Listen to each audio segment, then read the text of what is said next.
Independent School District is called to order at 6:30 p.m. This is the special board meeting being held on July 14th of 2020. We have a quorum with all members present. We will open the meeting with a moment of silence to observe as you feel appropriate.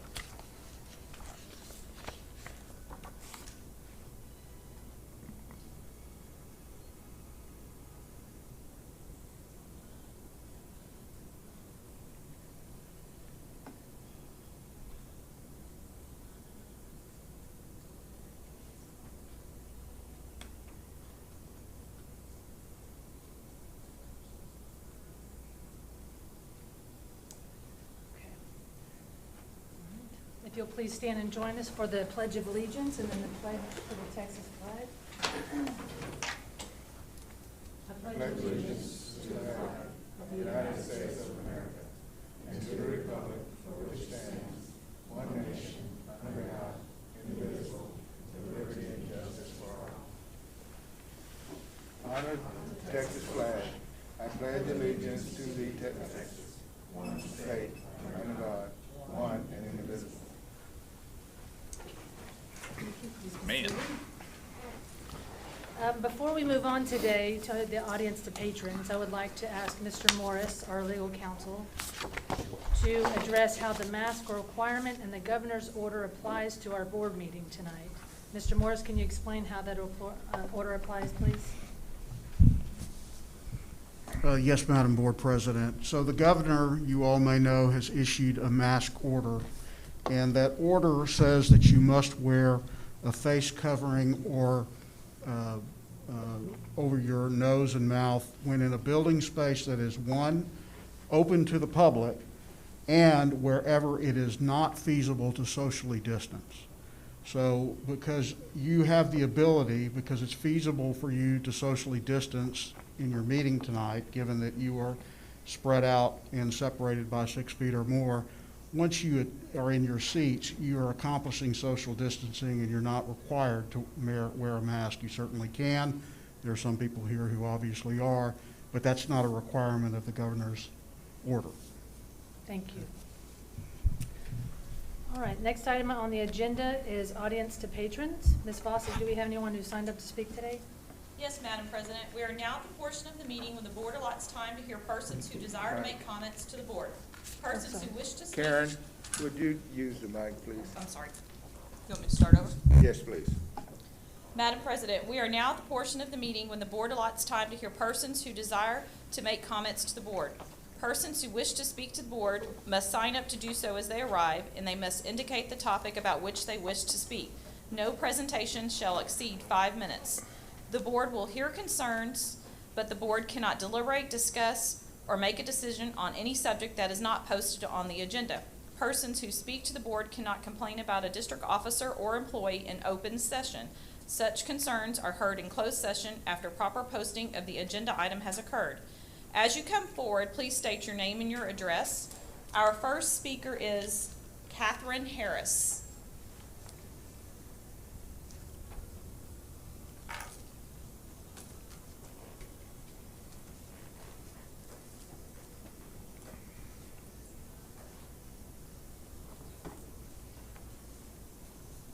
Good evening, everyone. I'm Kathy Harris. My address is 17 Orchard Falls Drive in Sugar Land, Texas. I'm going to apologize in advance. I'm a teacher, so I might be a little teachery, but I want to say that I respect everyone's opinion here. I'm a huge fan of this district. I'd shout it from the rooftops, so whatever you guys decide, you know, I appreciate your position.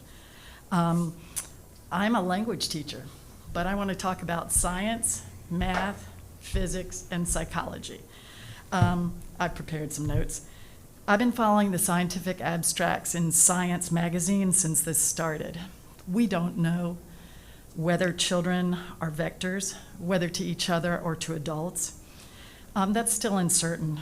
There are some studies that show that students or children over the age of 15 or older are involved with the virus the same way that adults are. So the virus is mutating extremely rapidly. I'm watching the DNA evidence. It's crazy. That may be good or bad for us in the long term. We just don't know. But it means that the scientists are still trying to find out what this virus is doing. Excuse me, I'm having a hard time breathing. Then I want to talk about the math of the pandemic. As a teacher, the infection rate is a good example of geometric progression. I hope you remember that from your classes. The more people who are infected and interacting, the greater the spread. So numerically, I teach in a high school. Some of our teachers have over 200 students that they interact on a daily basis. We won't see those students right away at the beginning of the school year. But if we take a teacher's chances of being infected, we take one room, we multiply that by anywhere from 50 to 200 students a day, times 5 days a week, I don't know where you all are on that, times the small enclosed space. That means that there's a high chance of infection. I would say the small enclosed space plus the large number of people plus the sustained exposure equals a high probability for infection. Okay, I want to talk about psychology a little bit, or sociology. We teach Maslow's hierarchy of needs. Does anybody remember that? It basically says that you have to handle the safety and physiological needs of people before they can aspire to higher needs. So the first basis is we meet the needs for food, water, shelter, and rest, then physical safety, and I would include their health safety. Then we talk about socialization, belonging, self-esteem, and self-actualization. We have a little bit of a split there because we want to make sure that we meet those needs first. I know everyone's logical about this. There's so much more to it. We need to be able to guarantee the safety of our students and staff first and foremost. I think you knew I was going to get there sooner or later. Also, we're going back to in person. My husband is in the oil industry, and they've had cases, so we're going back, and I feel the need as a teacher. I don't mind this. Being there for working parents and providing a great education for the students of our working families. I had a business before, but in the oil industry, there's certainty in the business world as well. In some of the oil industry companies, they either said they were getting ready this past week to go back, and on Monday they said, nope, we're not going back, stay at home. And then whenever there's a COVID case, everyone gets sent home. Most everyone gets sent home. So the business world is still trying to deal with this unstable situation as well. That's probably one of the most pressing reasons for us to be going back to school, but even in the business world, it's a little uncertain. I am so aware that our kiddos need us. The kid that didn't like me the most, I had him in school that last day finishing stuff. He came to school with a huge grin on his face. He normally looks at me like, I hate you, I want out of here. But he was glad to be back. We've got to get the basics down first, real practical plans for health safety for students, kids, and their students' parents, and both sets of families. Then we can focus on their social and emotional needs. Even then, there's much that we can do to support them emotionally from a distance. It is not as possible with elementary school kids. I don't want to pretend I know anything about that.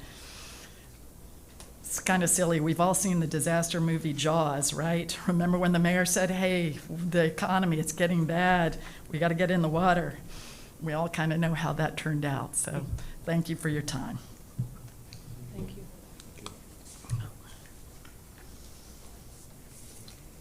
Our next speaker is Rachel Green.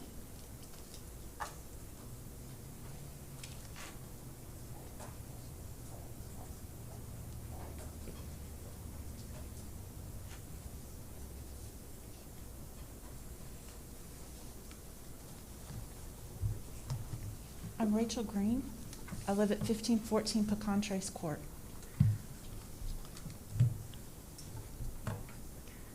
My grandmother made desserts in a high school cafeteria for a quarter of a century.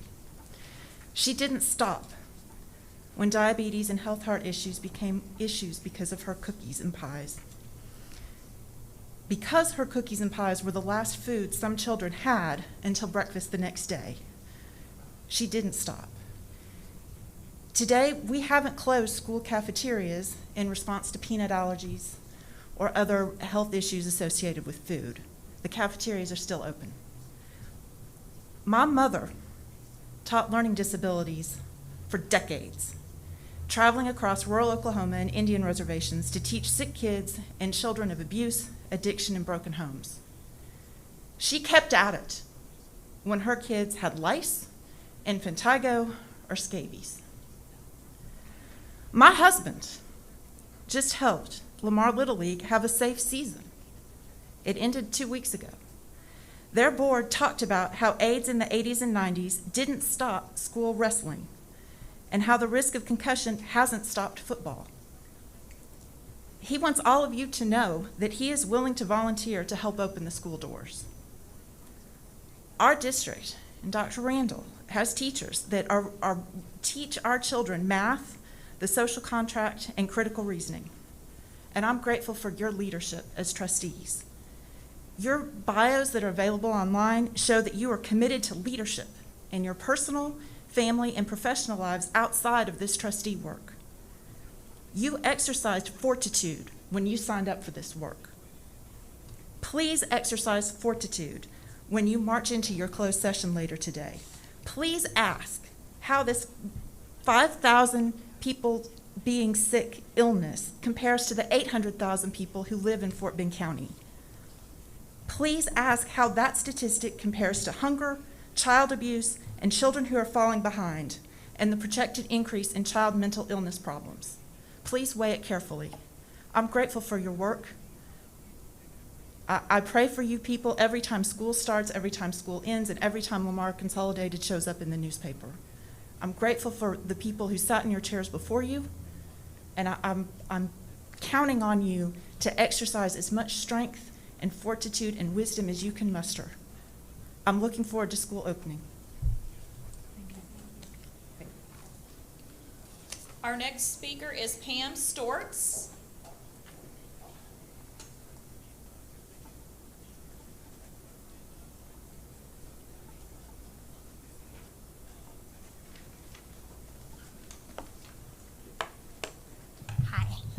Pam Stortz, 28702 Almond Falls Lane, Katy, Texas. I really didn't prepare to speak. I literally just did my guy today and decided to come up here. I have a child at Fulshire High School. He's going to be a senior, and he's on an IEP, and he's on the autism spectrum. I can tell you what harm has been to him since school has been out.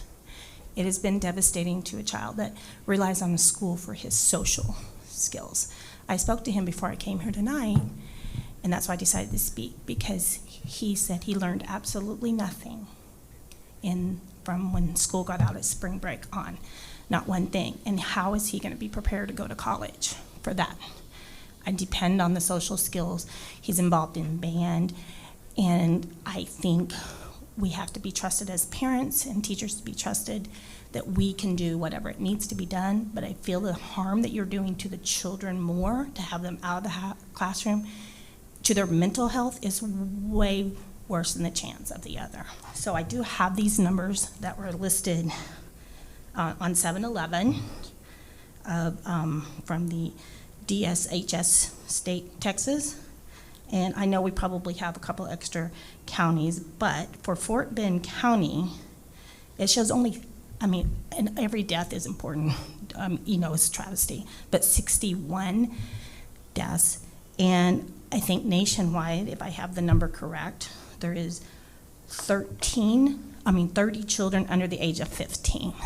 And I think the harm that you're doing to them mentally, you're gonna, we already have, when you're in high school students, you have a higher risk of suicide and things like that, and depression. And then you're putting these children more at risk, in my opinion. And a lot of the parents that I've spoken to, I did speak to a ton of them before I came here tonight, and they're more worried about the harm you're gonna do to them mentally than the physical. And I realized you sent out a survey. I was completely shocked, but then a lot of my people said they didn't even get their survey, so I don't know. Anyway, so I just wanted to tell you, as a parent of a child, and he's on an IEP, and I will say, I thought the administrator was amazing. Our administrator was amazing. Mr. Ward was amazing with contacting us on stuff. but not so much the rest. And that's not a criticism, it's just a fact. And I have facts to back that up if you like. But I'm really more concerned about him and how are they gonna be ready? How are they gonna do prerequisites for a class, for the next class? He is his senior year. He doesn't really have a ton of prerequisites yet left, because he's in his senior year. But how's a freshman who had geometry or a sophomore had geometry last year gonna be ready for Algebra 2 this year? They literally did 1 hour Zoom per class per week is all we did, okay? And it's very harmful, but anyway, so I felt like you need a parent's perspective also from that, okay? Thank you all. Thanks for listening. Our last speaker is Kim Bissell.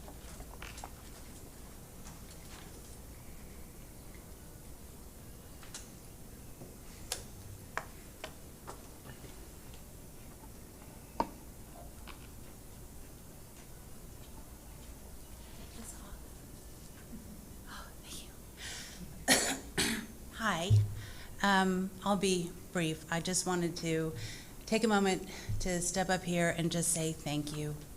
Thank you for what each of you do to make our district and our communities better. I can't even imagine the decision that y'all have in front of you. There isn't a perfect one, because if there were a perfect one, then we wouldn't be here to begin with. Excuse me. And there are a lot of strong opinions. I've seen some message boards and I've read some threads, and I don't think I ever want to do that again. So I just wanted to say thank you. God bless you. I'll be praying for you, and thank you for all that you do every day. I appreciate it. Thank you. Thank you. That's all, Madam Chairman. All right.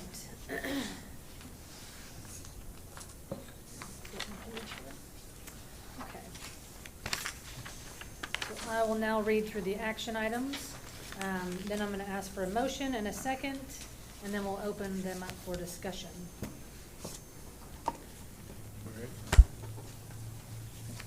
The first, So can I get a motion? no, I'll Nope. read You read it and first, then- got it, all right. The first agenda item, we ask that the Board of Trustees authorize the superintendent or his designee to acquire or purchase any and all goods and services required to respond to COVID-19 emergency by means other than those prescribed in Texas Education Code Section 44.031 or Texas Government Code Chapter 2269.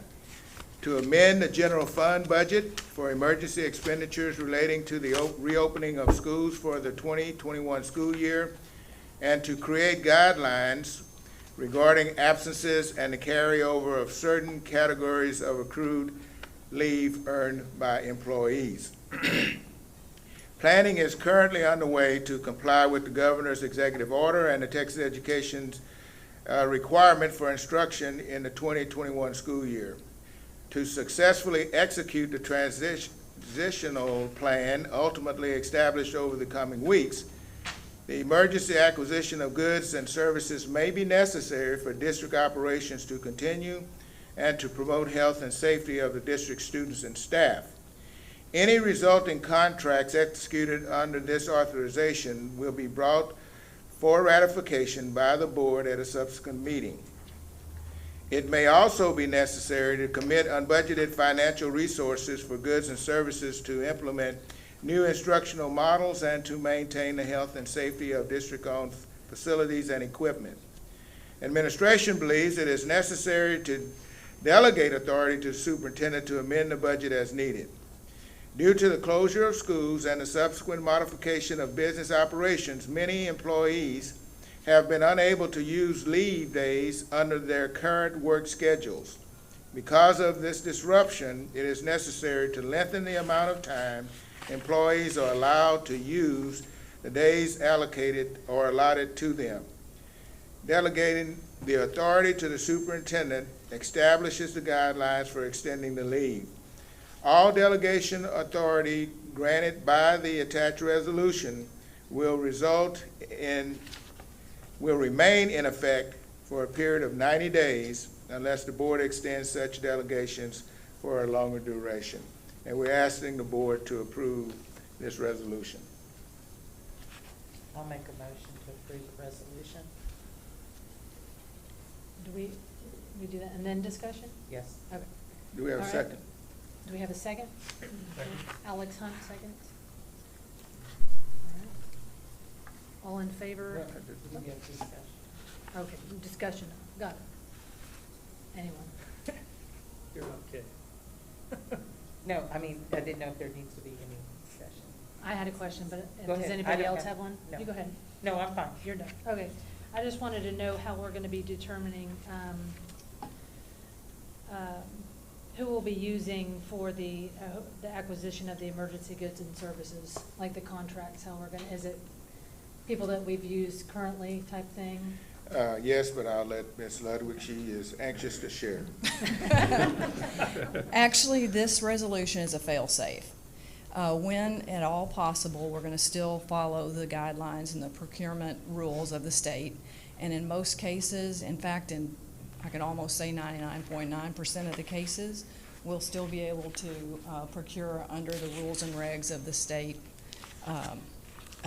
competitive bidding laws. So we'll be able to use current contracts in force right now, cooperatives, interlocal agreements and things like that, and that's going to be our first choice. This will only be if there's an emergency purchase that needs to happen where we don't have enough time to do an RFP or do a bid, but we will do that subsequently.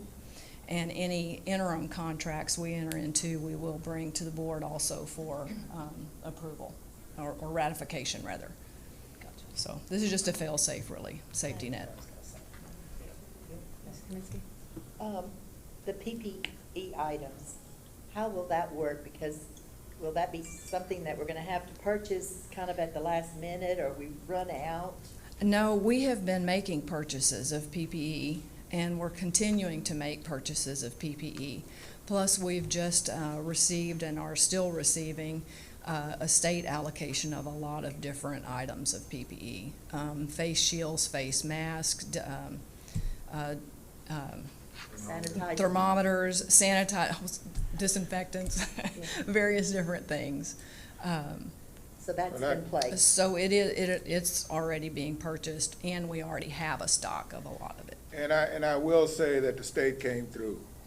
I'll get on them when they're wrong, but I'll also commend them when they are right. They really sent, I can't remember the numbers, Chris can share that. Chris can That probably we've spit that already out received really shipments easily. from the state, that is at no cost to the district, that they picked it up, so. Currently, we received 2 shipments from the state. We've received, and I placed a copy at your table, that's a face shield. We've received 7,800 face shields from the state. We've received 92,000 child-sized disposable masks. We've received 218,000 adult disposable masks. We've received 224,000 adult reusable, washable masks. We've received 260 infrared thermometers. And today we received 3,680 gallons of hand sanitizer. We are still waiting on our delivery of gloves and also child-size reusable masks that we've been told are coming soon, but we've received quite a few items already. Thank you. Any other questions, discussion? I'm just gonna make a comment. I wish childcare industry would have that accessibility. At the same time, that number, I'm just gonna speak from our experience, disappears very quickly. And the count on the masks especially was the first thing that we experienced. And that's why Ms. Ludwig said, and we are ordering more. Yes. We got a lot of back But we orders. know that we're prepared to start school with a good supply. Yes. Any discussion? And this resolution only deals with the budget, is that correct? Not the scheduling or in-person school or virtual school? Oh, or- no, this has, No, this is no. just a resolution so that if for some reason we had to order something, you've given us the authority to take and move forward. Well, Dr. Randall, you've been here for 2 decades, and I think you have your name on the school, and I think you're very trustworthy for 90 days to make decisions for this district without coming to us for approval. So I'm supporting this. Thank you. Ms. Legwood, I'm sorry, I have one more question. On number 3, on page 6, so it says to increase or to amend the general fund budget. So where would that be moved from? It would just be a bottom line increase to the budget. Okay. So it's effectively an amendment from fund balance.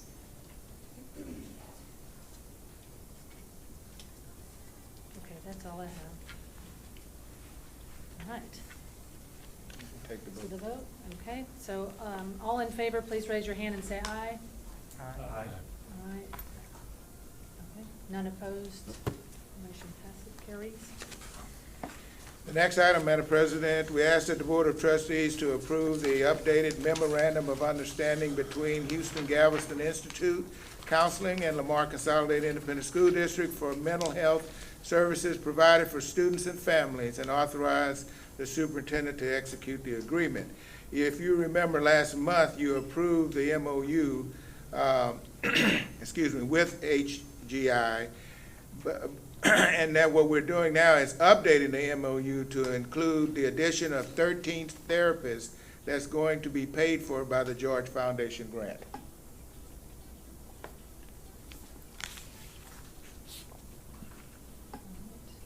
May I have a motion? Okay, Ms. Bonzell makes a motion. May I have a second? Second. Okay, Mr. Welch makes a second. Any discussion?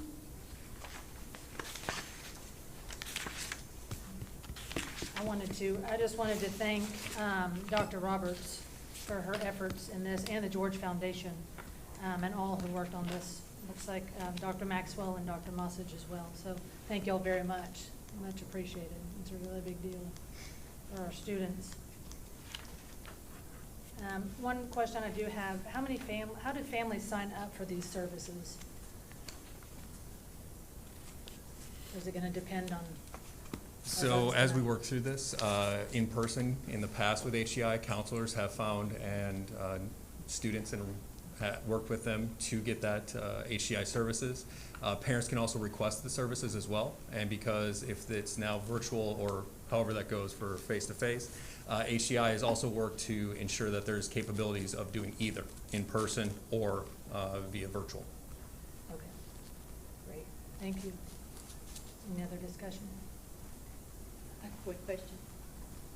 Will these therapists basically be available these first 2 or 3 weeks of making the transitions? Is this part of the group that we can count on? So this would be people who would be able to support social emotional for our students right away out of the gate. And so why we had to come back and try to get this so early for you guys is because what happens is they need to train the therapists and make sure they're ready to roll as soon as school starts. Any other discussion? Okay. All in favor, please raise your hand and say aye. Aye. Okay, none opposed, motion carries. The next item, Madam President, we ask the Board of Trustees to approve the CenterPoint Energy gas easement for installation of natural gas services for Randall High School and Harry Wright Junior High School, and authorize the Board President to execute the easement documents. I'll make the motion. Any discussion? Second. Mandy's ready to move on. Okay, Ms. Bronsell makes the motion. I'll second. Ms. Danziger seconds. All in favor, please raise your hand and say aye. All right, none opposed, motion carries.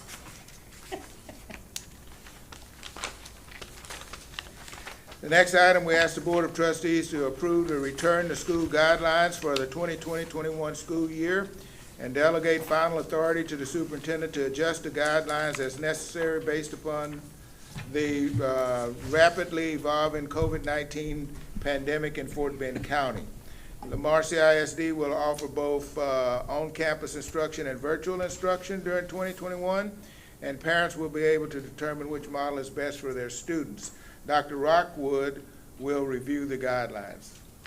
Good evening, everyone. So we have our return to school guidelines for 2021. You all should have received the packet last week that outlines the detailed information. We'll go over an overview this evening, and if you have any questions, myself and members of staff will be standing by. So the Texas Education Agency is requiring that all Texas public school districts offer full 5-day on-campus instruction for the 2020-2021 school year. So we have plans in place based on both that guidance from the state and our parent and teacher survey to have 2 learning models for the 2021 school year. One would be on-campus instruction, which would be instructing students on campus. The other would be virtual instruction, where the students would remain at home and have a virtual instruction model.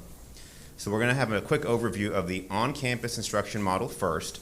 All students and staff will be screened for COVID-19 symptoms daily, and individuals who show symptoms will be separated and sent home. The use of face coverings would be determined by health recommendations associated with 3 levels of community transmission: substantial, or the red level in the disease activity chart; moderate, which is the yellow level in the disease activity chart, and both red and yellow would require mask, and that's the level of community spread in the community. If it's minimal, it would be a green color, and masks would not be required. This disease activity level would be updated weekly and shared with families every Sunday prior to the week, so they're clear about what the disease activity level is. To be clear, that applies to students in 3rd grade through 12th grade and all staff. If you're in the lower grades, such as pre-K through 2nd grade, you would not be required to wear a mask when you are in your classroom. You would be required to wear a mask when you're entering at arrival, dismissal, in common areas, or walking in the hallway. But during direct instruction for on campus, you would not be required to wear a mask for those younger grades. Class size will depend on the number of students who choose to participate in on-campus instruction, and desks and tables will be socially distanced as much as instructionally possible. Student transitions will be staggered to limit the number of people in common areas such as hallways, cafeterias, gyms, restrooms at one time. Hand sanitizer, as was mentioned, will be readily available, and thorough hand washing will be encouraged. Staff will limit the use of shared supplies when possible and have access to disinfectant wipes to sanitize high-touch and working surfaces, as well as any shared objects that must be shared.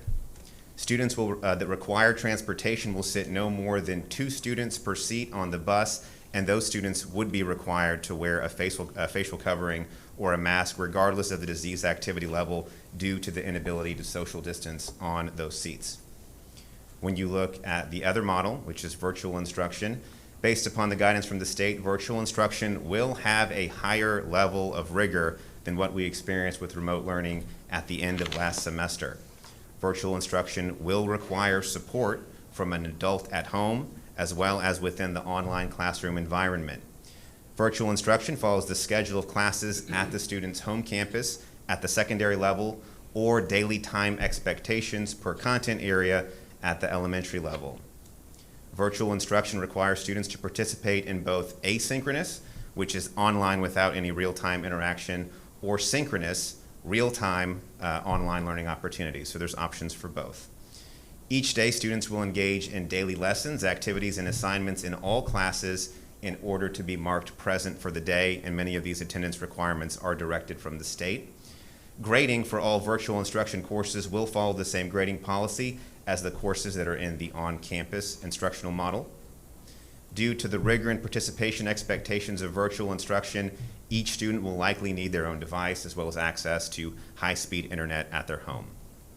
Students who participate in virtual instruction will have access to grab-and-go meals similar to what they had at the end of last semester and currently through the summer, and they will be eligible to participate in any extracurricular activities, sports, etc., that would be continuing with the on-campus model. In terms of the commitment form that you read about in the document, parents will select the option that they prefer for each child, either on campus or virtual instruction. It's important to note they will select an option for each one of their children, and so all of their children don't have to follow the exact same model, but they will have to make a selection for each child. The commitment form will be available in Skyward Family Access for our parents to complete, pending board approval. That would be accessible tomorrow. The commitment form must be completed by 11:59 p.m. on Sunday, August 9th, and that is exactly 2 weeks out before the first day of school on August 24th.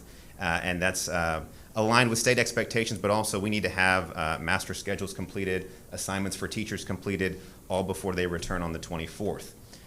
To be clear, virtual instruction is an opt-in learning model. If the district does not receive that commitment form by August 9th, it will be automatically assumed the student will attend on-campus instruction.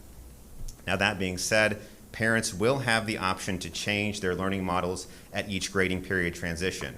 So when you're 2 weeks out from the first day of school, whether you choose the virtual model or the on-campus model, that is what you would have for the first grading period, either the 6 or 9 weeks for elementary or secondary.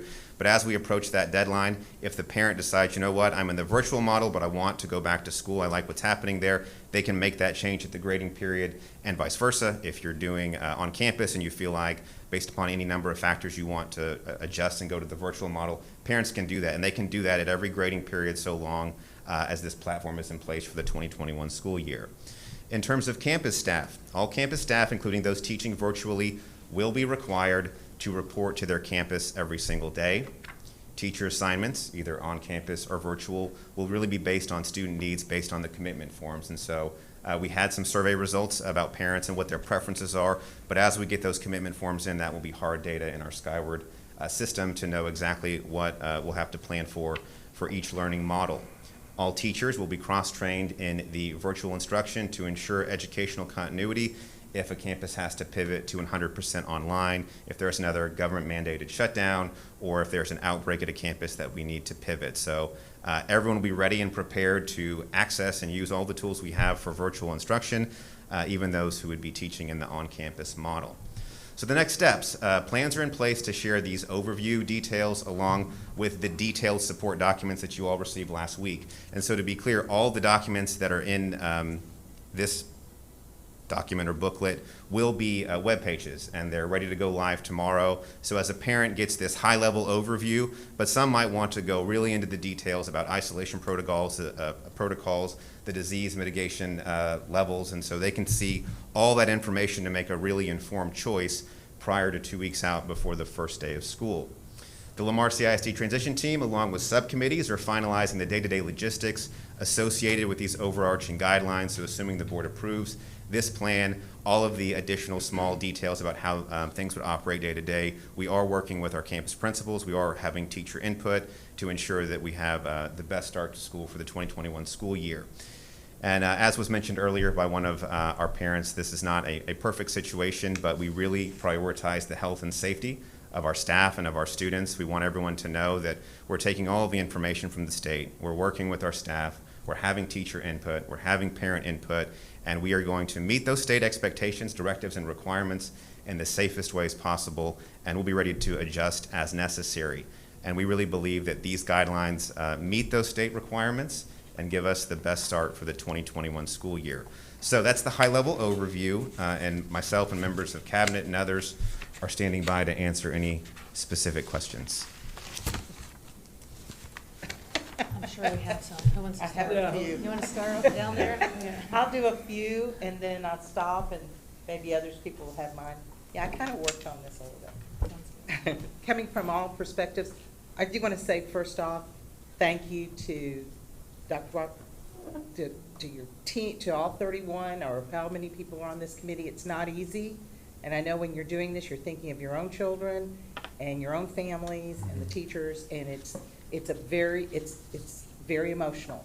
So I appreciate and I know how the hard work that went into this. So, and I have no doubt that whatever we give our teachers, the teachers in this district are going to follow suit. So I'm very confident in our teachers. Several questions I have, but one of them, how are we going to make sure every parent sees this? Is there going to be a way that they sign off some way? So, you know, because you won't know, I don't know if it was just the two parents who want to put their children in the virtual that you would know, because if they don't say anything, you assume they're in the classroom. But how do we know that every parent has been reached? Right, there will absolutely be a communication campaign, emails going out both tomorrow and repeatedly to ensure that our parents receive the information, social media, web blasts. We can look at parent letters if necessary, depending upon the feedback that we're getting. But we're going to make sure that our parents understand that this information is available. it's online, and that they have all the tools they need to make an informed decision. One of the good things that about Lamar CISD and our position of having a later start date is that we're 6 weeks out from the first day of school, unlike many other Region 4 Texas districts which are approaching that start date. So we have plenty of time for parents to make sure that we're connecting with them and they can look at these options and make informed decisions. And one of the things that principals do routinely without COVID, as they're beginning to get close to the beginning of school, they start tracking parents down so that they can make sure that they have either enrolled appropriately or made the commitment. So they'll do that as well. Because I know that in the past, we've had Hope on the Brazos where we've had them do things on the computer to help sign them in, and I don't know if we're going to be able to do that this year. One of the questions I also had, Dr. Randall, last year when we had to close and go virtual, we had to do a change in our policy of absences. And I didn't know if we're going to have to look at that again, if the state has looked at it, because, you know, when you're being assessed on A through F, you have to look at enrollment in the class, in the schools each day. And I know that senior or high school students, sometimes their exams are based on if they're in school. Are we going to, for this year, have a policy that's going to come to the board that we can change some of those rigorous, I guess what I'm saying, I don't want any child thinking they have to be in school, or are we worrying about the absences of those kids? So there are attendance requirements, as mentioned, for Right. both models, and those are directed by the state. And so if you do choose the virtual instruction, there would be expectations for engagement daily to ensure that you get that attendance. And so we would make sure that we communicate that with parents. And I think based upon where we are with this process, we feel like if it's a situation where we need to come back prior to the start of school at any of our August meetings to complete a similar resolution that happened at the end of last semester, which gave a little bit more latitude in regards to the student handbook, we would do that. But at this time, it was a matter of focusing on the overall plan for the upcoming school year, getting the board input, making sure we're all on the same page. And so if we feel like there's any additional resolution or document that needs to come to the board, as you know, we have many meetings prior to the start of school. Well, I'm thinking more of those students that are coming into the classroom, into the schools. I'm not worried about the virtual because, you know, they're going to have to sign on and you can see them. But I just don't ever want a family or a child or anyone thinking I'm going to get in trouble if I don't have my child in school, or, you know, if they have so many absences. You know, we have very rigorous rules, which we need, but I'm not sure if we need to be as rigorous trying to make sure that parents are assessing their children every day, Yeah. are keeping them home when they need to stay home. Because as we know, some of the COVID symptoms can look like your common allergies, and a lot of kids this time of year are going to have allergies. There are a couple of the things that were in the resolution that we ended the school year with that Right. will carry over. And Okay. but the group is looking at each one of those. And as was mentioned earlier, this target is moving. Right. And we may get some additional guidance from the state that would impact our decision. And so we feel like we still have some time to work on those. But we should also have monitoring protocols in place for virtual instruction in terms of attendance. And so just like we have to have on-campus attendance, we have to have the virtual attendance. And so if there's a student who is signed up for that virtual instruction and they're not meeting the requirements or the expectations, we will certainly reach out because that would impact funding. Okay. And I guess too, I was looking through this several times. Do we have a list of what symptoms the parents need to be looking for? We do. I don't know if Dr. Bowen has those memorized by heart, I I know. believe. But Because they keep changing. That's the other thing. They keep changing. And who else besides the teacher will be monitoring or screening the kids? Will they be screened as they come in the door? Are we screening them before they get on the bus? Or who is really responsible for screening the students besides maybe a teacher if they walk? So for parents, it would be pre-screening. And like, for example, for the younger students, elementary, it's outlined on page 25. But parents and guardians are expected to screen their students for COVID-19 symptoms each day prior to sending their students to school. Staff will be required to self-screen prior to each day, and what we've been using under modified business operations and also the Phase 1 reentry plan for all staff working in the summer, there's an online document that has a list of those things we have to complete, that we don't have any of those symptoms, and that if anything changes, that we will not report to work and we will notify our supervisor. HR is working currently with technology services on basically like an app module, an email that you would get every single day to require a daily check off of those things for staff. And so we are working on some different strategies to make sure that staff is getting checked in daily to make sure that they're safe to come to school. When you look at a district of 36,000, I mean, the state is recommending that the parents self-screen, that we're clear, and there'll be signage and emails and lots of information for the school year, but for those that do choose on-campus instruction, parents would be required to self-screen their children, and then there would be teachers who monitor for symptoms, and they would get a list of any symptoms that are present, and then they would go to the school nurse, and the school nurse would take it from there in terms of any isolation protocols and contacting parents, et cetera. So if a child, let's say in your classroom, becomes ill and you send them to the nurse, you don't know what they have, but they're running a fever, don't feel well, does the nurse contact if there's other siblings in the building that go with that child? I mean, or is it just worrying about that specific child at that time? So my understanding is that the nurse would react to that specific child. And so if that child is presenting symptoms, there's a process for teachers to identify that student, send that student to the nurse, and for the nurse to take care of that student. I think certainly if there's a concern or an issue about any of the symptoms related to COVID-19, about a sibling, all those things will be worked out when the parent is required to come and pick up their child that day. And so then you get into the terminology of close contact and other things that people want to get into. I will say that what's clear is that if you have a lab-confirmed COVID-19 case, you will not report back to school for a minimum of 14 days, or if you have a physician's note. That also includes anyone who's defined as close contact with that individual. And so we're going to work through some additional logistics about the definition of close contact, which TEA has just provided. And so it'll be clear to everyone if you meet the requirements for exposure or close contact as we get to the beginning of school.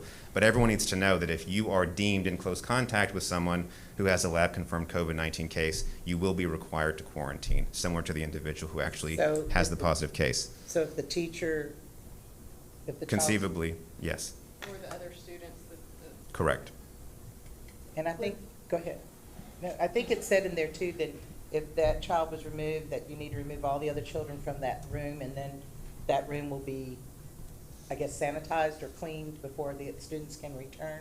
What we're working on right now with our transition team and our subcommittees is a definition of close contact, because we're getting a lot of information if that impacts an entire classroom or if that only impacts anyone who was within 6 feet of the individual, not wearing a mask. There's a lot of different health definitions that are involved. And so we're working with our campuses as well to figure out what's the most appropriate definition and use, because we want our parents to understand that if you have close contact, is it just a portion of the classroom? Is it the entire classroom? And so we expect within the next week, if the board were to approve the guidelines, we would have clarity around what close contact means. And that could be a portion of a class, it could mean an entire class, and then certainly in certain situations it could go beyond that. So we're looking at what close contact looks like on a case-by-case basis. And is that something that we can release to the parents also so that they'll be aware? Oh, absolutely. And I think what everyone needs to know, and it states on these documents that, they're subject to change based upon COVID-19, the global pandemic, directions from the state. I think we're hearing right now even there's conversation with the governor even today about things that might change. And so we'll continue to inform and update our parents and let them know any changes as those take place within the guidelines. And I think too, it depends upon the age of the child. If the younger children, they don't seem to, they're everywhere. So right. That might be harder to say if they were not near Susie and Joe. Mm-hmm. So, all right. I have several others, but I don't know if other people I have. have a question about this particular. Mm-hmm. Okay. I haven't heard you mention CDC yet. We have to follow CDC guidelines, and they're a lot stricter. If there's a student, and this is from our experience, if there is a student that is tested COVID or a family member, if they're in the classroom, the entire class had to be shut down. Mhm. So have y'all been, or how much contact will y'all be having with the CDC? Who overrides, CDC or the school district, as far as the space? So or so the health officials at the government level, the federal level, the CDC and TEA, they're working together, and we get our guidance straight from the TEA. And so, we have a definition of what close contact looks like, and I think what we want to be clear about is that specific definition. Is it a portion of a classroom? Is it the entire classroom? I think when you're making a decision about if you're comfortable with on-campus or virtual, what we can say is that if you meet the close contact definition, or if you have a case, you will quarantine. Those students or staff members would have to leave the campus. And so it's just some clarity around what that looks like for the upcoming school year. And again, we have TEA's definition, which is not necessarily an entire classroom, but we want to take into account everyone's perspectives about, is it better to have the entire classroom quarantine versus a subset or a portion of it. And they could pivot to virtual. So if the classroom has to quarantine, Mhm. how do those quarantine days affect the student and the teacher, as far as student having, you said just a while ago, and it says it on page 18 and 26 about state requirements for the student. As far as attendance, are those quarantine days exempt, being that the fact that we are making them quarantine? And then also the employee, if they may be out of days. Right, so the students would move to a virtual quarantine model. And so, we have our virtual instruction, our on-campus Right. instruction. There would be a temporary instructional model to make sure that those students are getting the instruction and the education they need for that period. But then in terms of staff, I'll let Dr. Bowen jump in and touch on some of the state guidance on staffing. Staffing allocations or staffing? So in terms close of contact? if a teacher had to quarantine. Okay. So what we've been doing, and we've actually had some experiences with this because we've had M&O staff in place. And so some of our experience, what we've been doing is we identify the individual who has tested positive, and we are then contacting those that are around them using the definition of close contact that we've been given guidance for so far. And we've done the actual contact tracing through our department, notify them, put them on quarantine. Those days are paid for they're allocated 80 hours of paid leave or 10 days of paid leave if they have to be quarantined. And so that's the process we've been using. It's been very effective. The issue you have to be mindful of is you can't quarantine until you have a definitive case. So you have to be careful. You don't want to jump the gun because, as Ms. Danziger mentioned, that's perfect. It could be something else.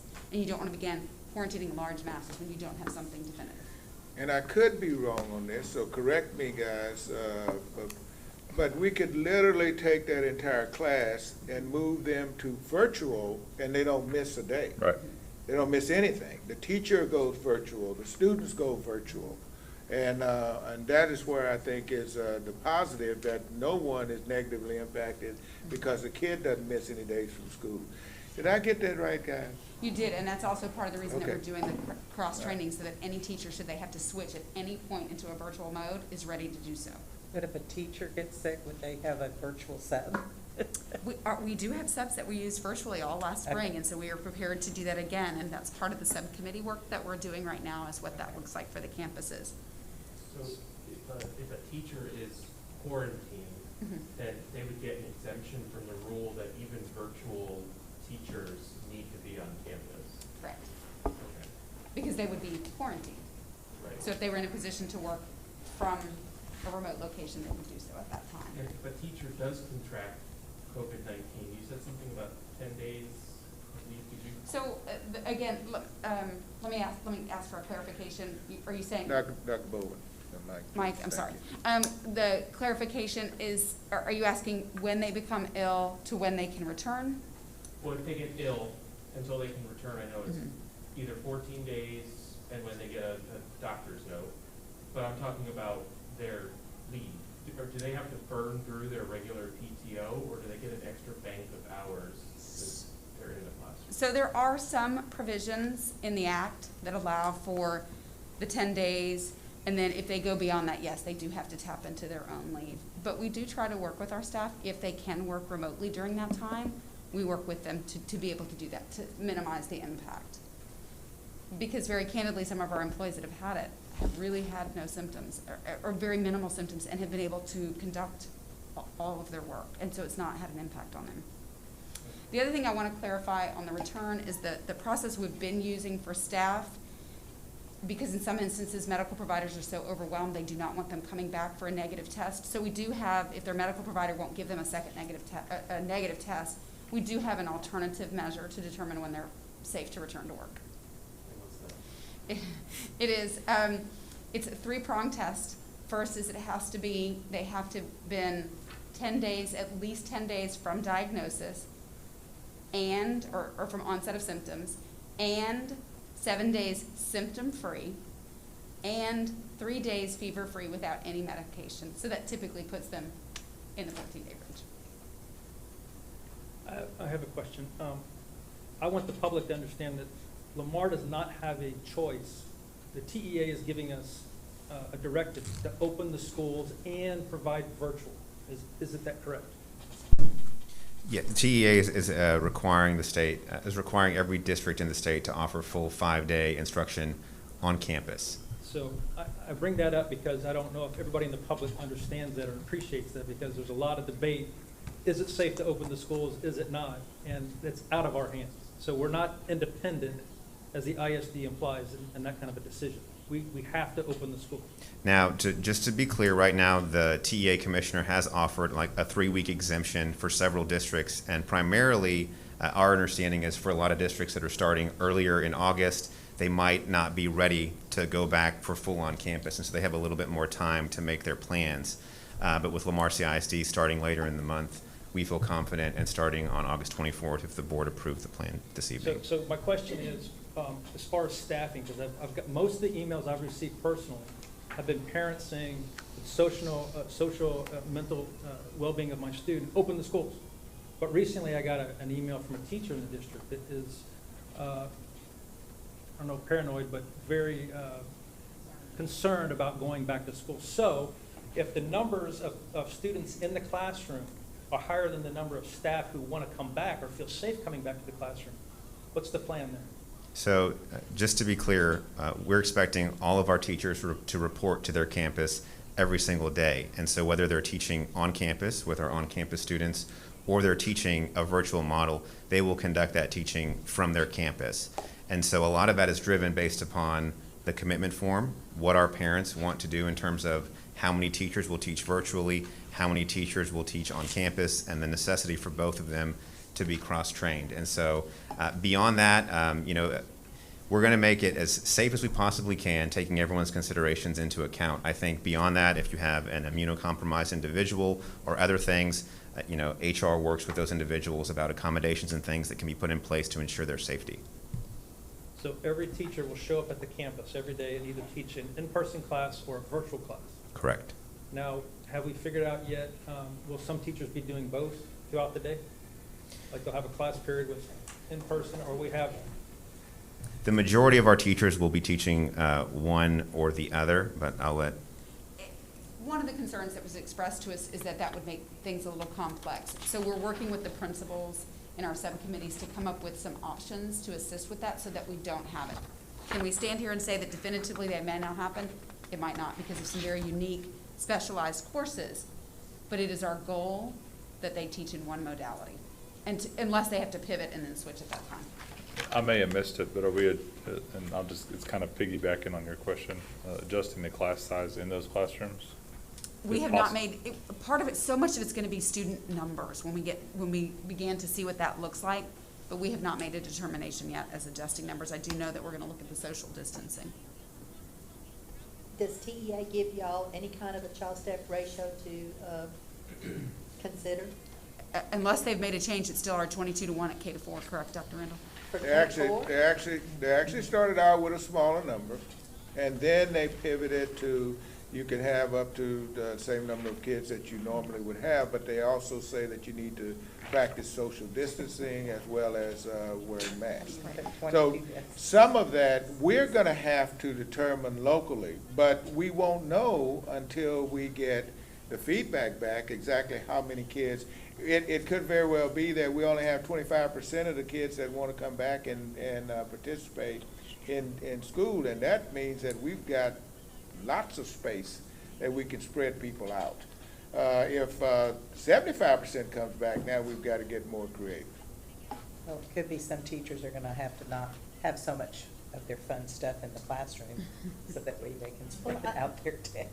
I think we have to be very careful about that, because, and this is obvious, that we've gotten waivers before for them to have more students in the classroom. I would think that that's void right now. And I am concerned that the child-staff ratio, for the teacher's sake, is going to be very important. 21, 22 children, I can tell you right now, is going to be too many.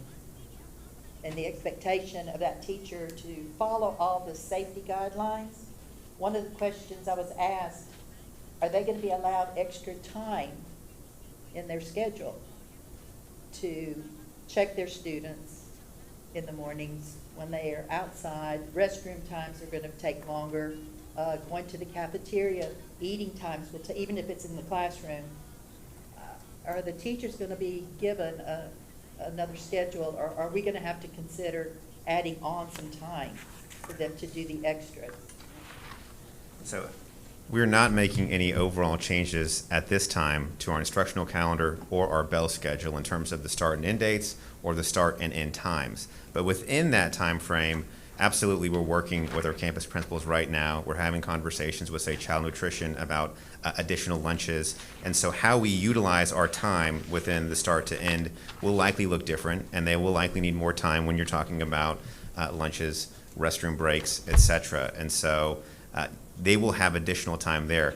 One thing that I would mention as well is that all of our paraprofessionals will also be reporting to our campus as well. And so depending upon, again, the commitment form and the preferences of our parents, we'll have a better idea of the staffing that we have and how we can utilize both teachers and paras to ensure that we can socially distance as much as possible and give those who want on-campus instruction a good education.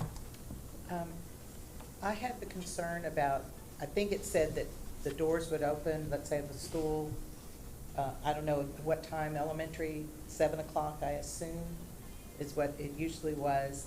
And they come in and I think they get their breakfast and they're supposed to go to their rooms. They're not going to be holding them anywhere, so they have to go straight to the classroom.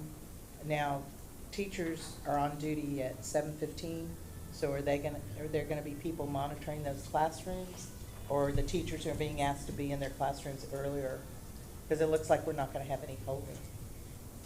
Again, without all details being finalized and numbers really determining how we position them in the morning, what the principals have initially talked about is maybe shifting schedules, having some group come in earlier to do the monitoring in the morning and some group coming in a little later, but doing the afternoon monitoring so that they would monitor, and that having set procedures and locations for all students to go to upon arrival so that they know who's supervising them.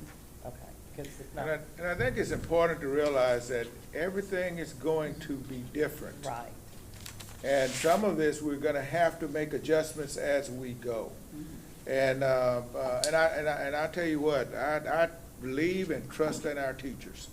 They're gonna come up with creative things that we haven't even thought of. And hopefully, as these committees are interacting, they'll have an opportunity to also share those things. But yes, we're going to have flexible scheduling. Our buses are going to run longer. I doubt that we're going to be able to do ABCs and 1, 2, 3s on the first day of school, because we've got so many kids that had this emotional trauma of the ending of school year this year and the beginning.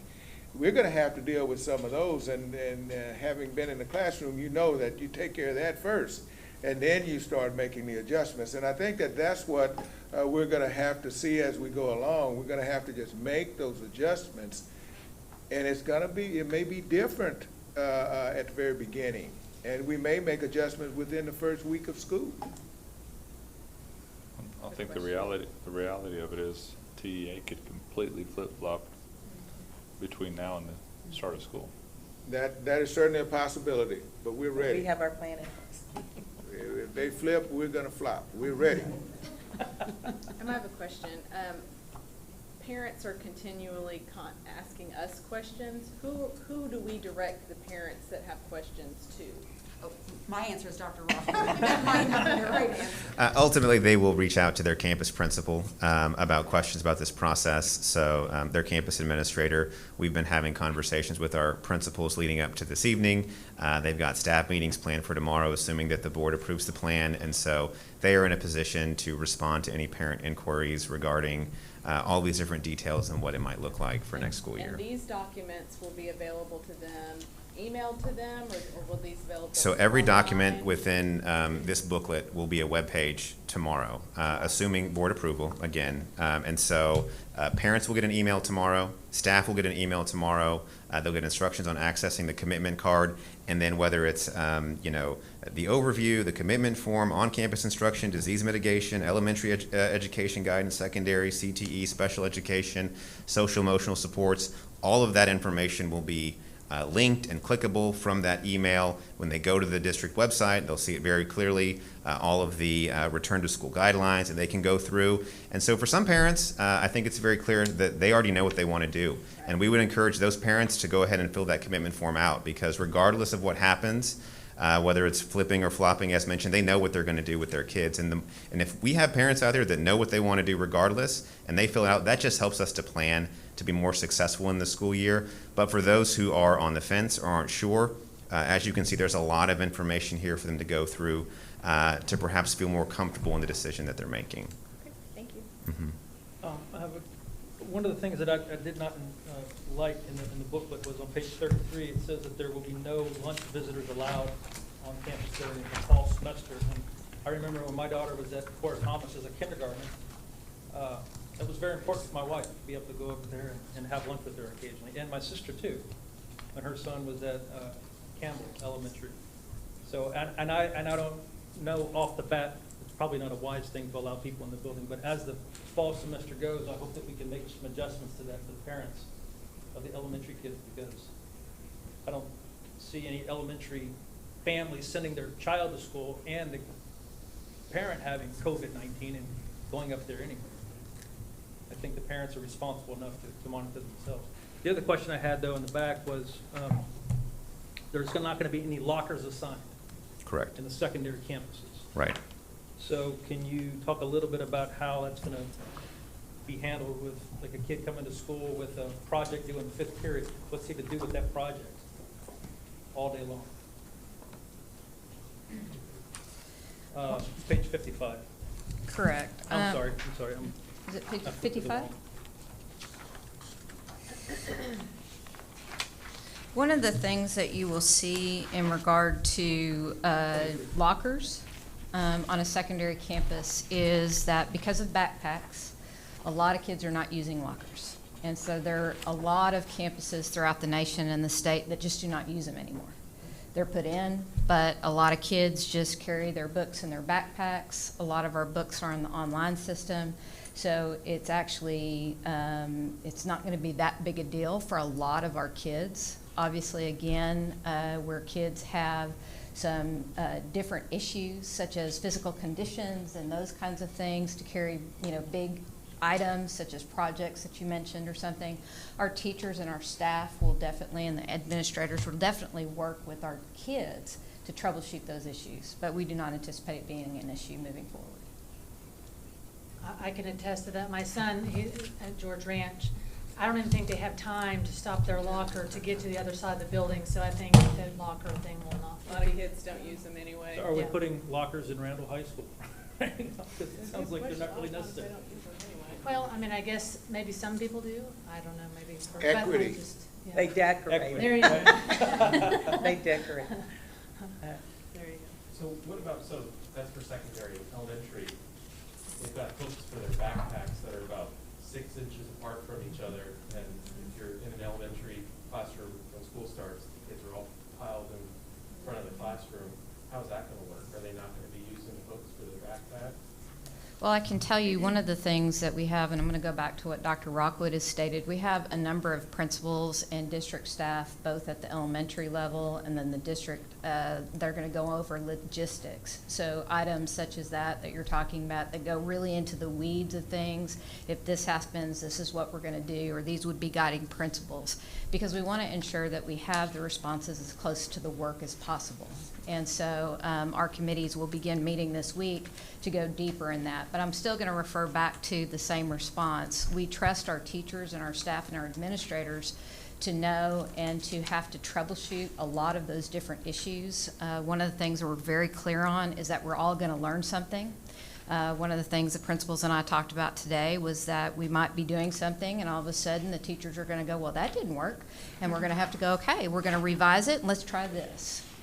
With that said, it is going to be with the safety of our teachers and the safety of our students at the most important thing that we're doing each and every day as we're troubleshooting all of those things. I have another question on academics. Yeah. Beginning of year diagnostic testing, like DRA, or I forget the acronym for the new testing that we use now. Guided, GRA, guided reading GRA. assessment, yes. How is that going to work for students that are doing virtual school? How are we going to diagnose the students and their reading levels and where they're at coming into the grade level? You want to speak to it, Kendra? Sure. Go ahead. Just real quickly, it just depends on the assessment. So some of our assessments translate very easily into a virtual environment. For example, our littles, our pre-K, kinder, first, second grade do TPRI and Tejas at the beginning as a universal screener. There's an online version of that that's available for kids. So we will have a hybrid model. Our kids on campus will be taking the face-to-face with their teacher, and our kids online or virtual will be doing the online version. For things like GRA, where it's generally sitting with a teacher one-on-one, a lot of the experts, Jan Richardson, for example, are putting out ways that you can make that work in a Zoom setting or in a virtual setting. And so we're gonna have to try different experiences. Ideally, our small group instruction and our small group assessment is still gonna happen with synchronous Zoom meetings. That's the plan at this point. One thing that I saw another school district doing is that they basically set up a lab where, they've got the plexiglass between the person that's administering the diagnostic and the student, and even if the student is participating in the virtual environment, that student can still come to campus, do that diagnostic, and then leave, which might be a little bit better for, especially, like you said, the pre-Kers, kindergartners that are trying to do those via Zoom. Absolutely, and so our special education department is doing a lot of that kind of testing right now during the summer. We also anticipate that our L department, our EL department, with our ALP team will be doing some of that as school ramps up. As we finalize all of the details and we consider how many kiddos we're talking about in a virtual environment, what are the logistics, could we invite them in? We're doing those same kind of conversations on the other end with our high school kiddos. Welding, for example. There may be parts of a course or instruction that can happen virtually, but still opportunities where a student is going to have to come for a face-to-face experience. So it might be that in first grade, they've got to come once a grading period or every so often for a reading assessment. In high school, it may be that they're coming for a welding assessment. So all of that is on the table right now, and we're just working through the logistics of all of it. Okay. I do have some more logistical questions, and I realize that y'all don't have all the answers right now. So if you could, though, just kind of take note of the questions, and when you do have an answer, just send them to us. One of the things that I was curious about is, we have a lot of English language learners in our district, and if students grades 3 through 12 are wearing masks, it's very difficult to see a teacher doing mouth formations and teach a student how to speak English. Have y'all given any consideration to that and how that's going to be handled? So you all have face shields. That's one piece that we're looking at for our ESL teachers, our bilingual teachers. We're also looking at, there are masks that have clear here. So that was actually part of a discussion we had today, because we do recognize that not only our English learners, but there are some kiddos in some classes for lots of different reasons that are going to need something different than this. And so we're going to take that on a case by case. We'll have general guidelines. where we're looking at specific groups of students, and then as issues come up, we'll troubleshoot those issues.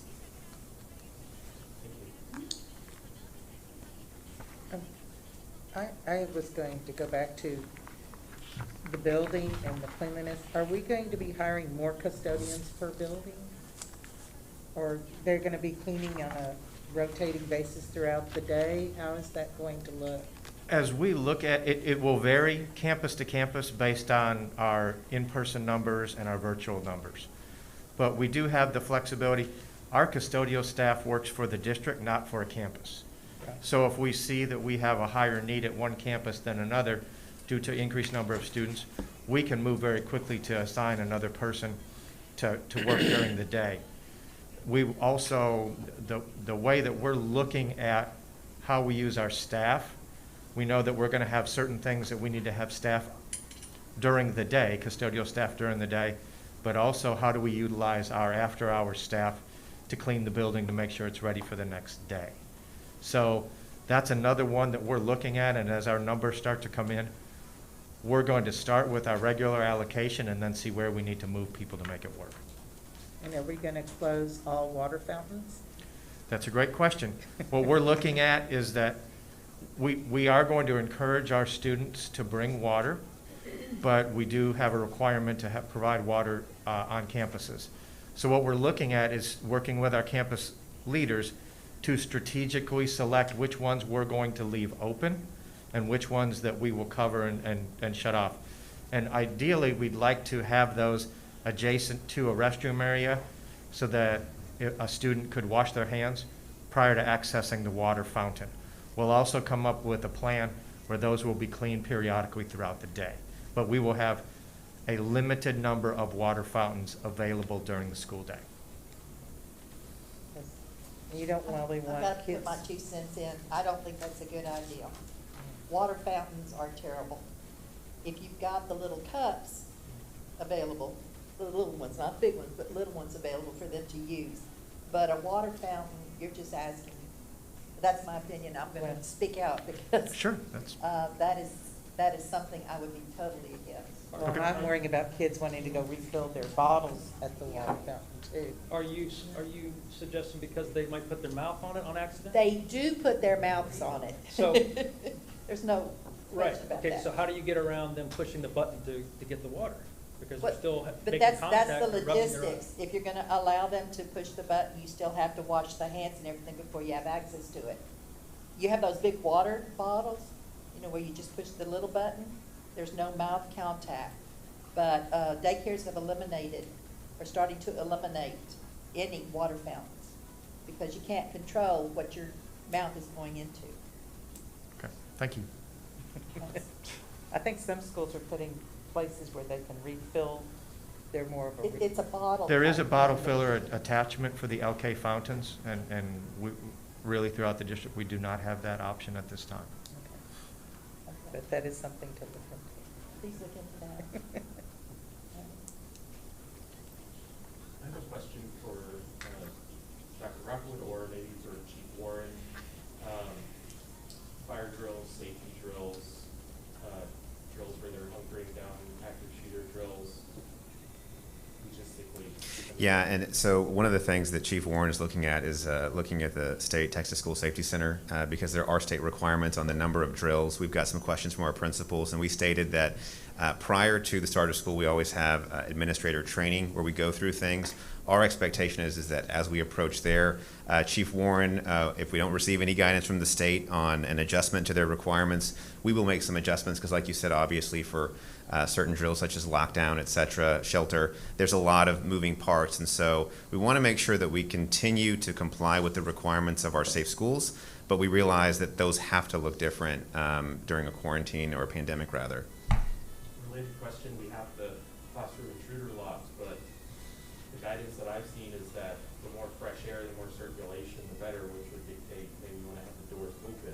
How do you reconcile those two forth? And do you know how we're going to approach that? I know that there's been some discussion about doors open versus doors closed, and I believe that's going to have to be vetted out in our subcommittee work with our teachers and our campuses, because when we were with the transition team, there were some different comments from principals on that. And so I know there are varying opinions, but something like that in terms of open or close, we'll have lined out here prior to the start of school in the next 6 weeks. So that will be guidance that the teachers get. Keep your doors open as much as possible, or continue with the prior guidance where you keep your doors closed and locked all the time. Correct.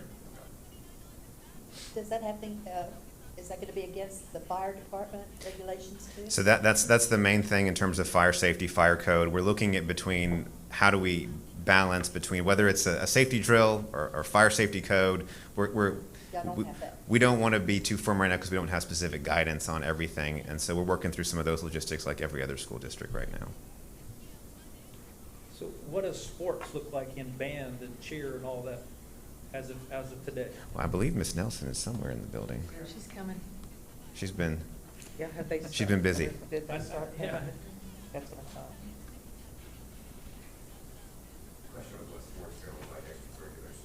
Thank you so much for having me. We started back up with summer sports and strength and conditioning on Monday with some new guidelines from the UIL. All of our students and coaches are currently wearing masks when they arrive at their workouts, during stretching, warm-ups, etc. They can take those masks off when they are actively exercising and participating in drills. Following those guidelines, we were able to start offensive and defensive drills with contact this week. We're 3 weeks away from the UIL calendar start date for volleyball and football, team tennis, and cross country as well. So those are our 4 high school fall sports. Junior high sports start the first day of school.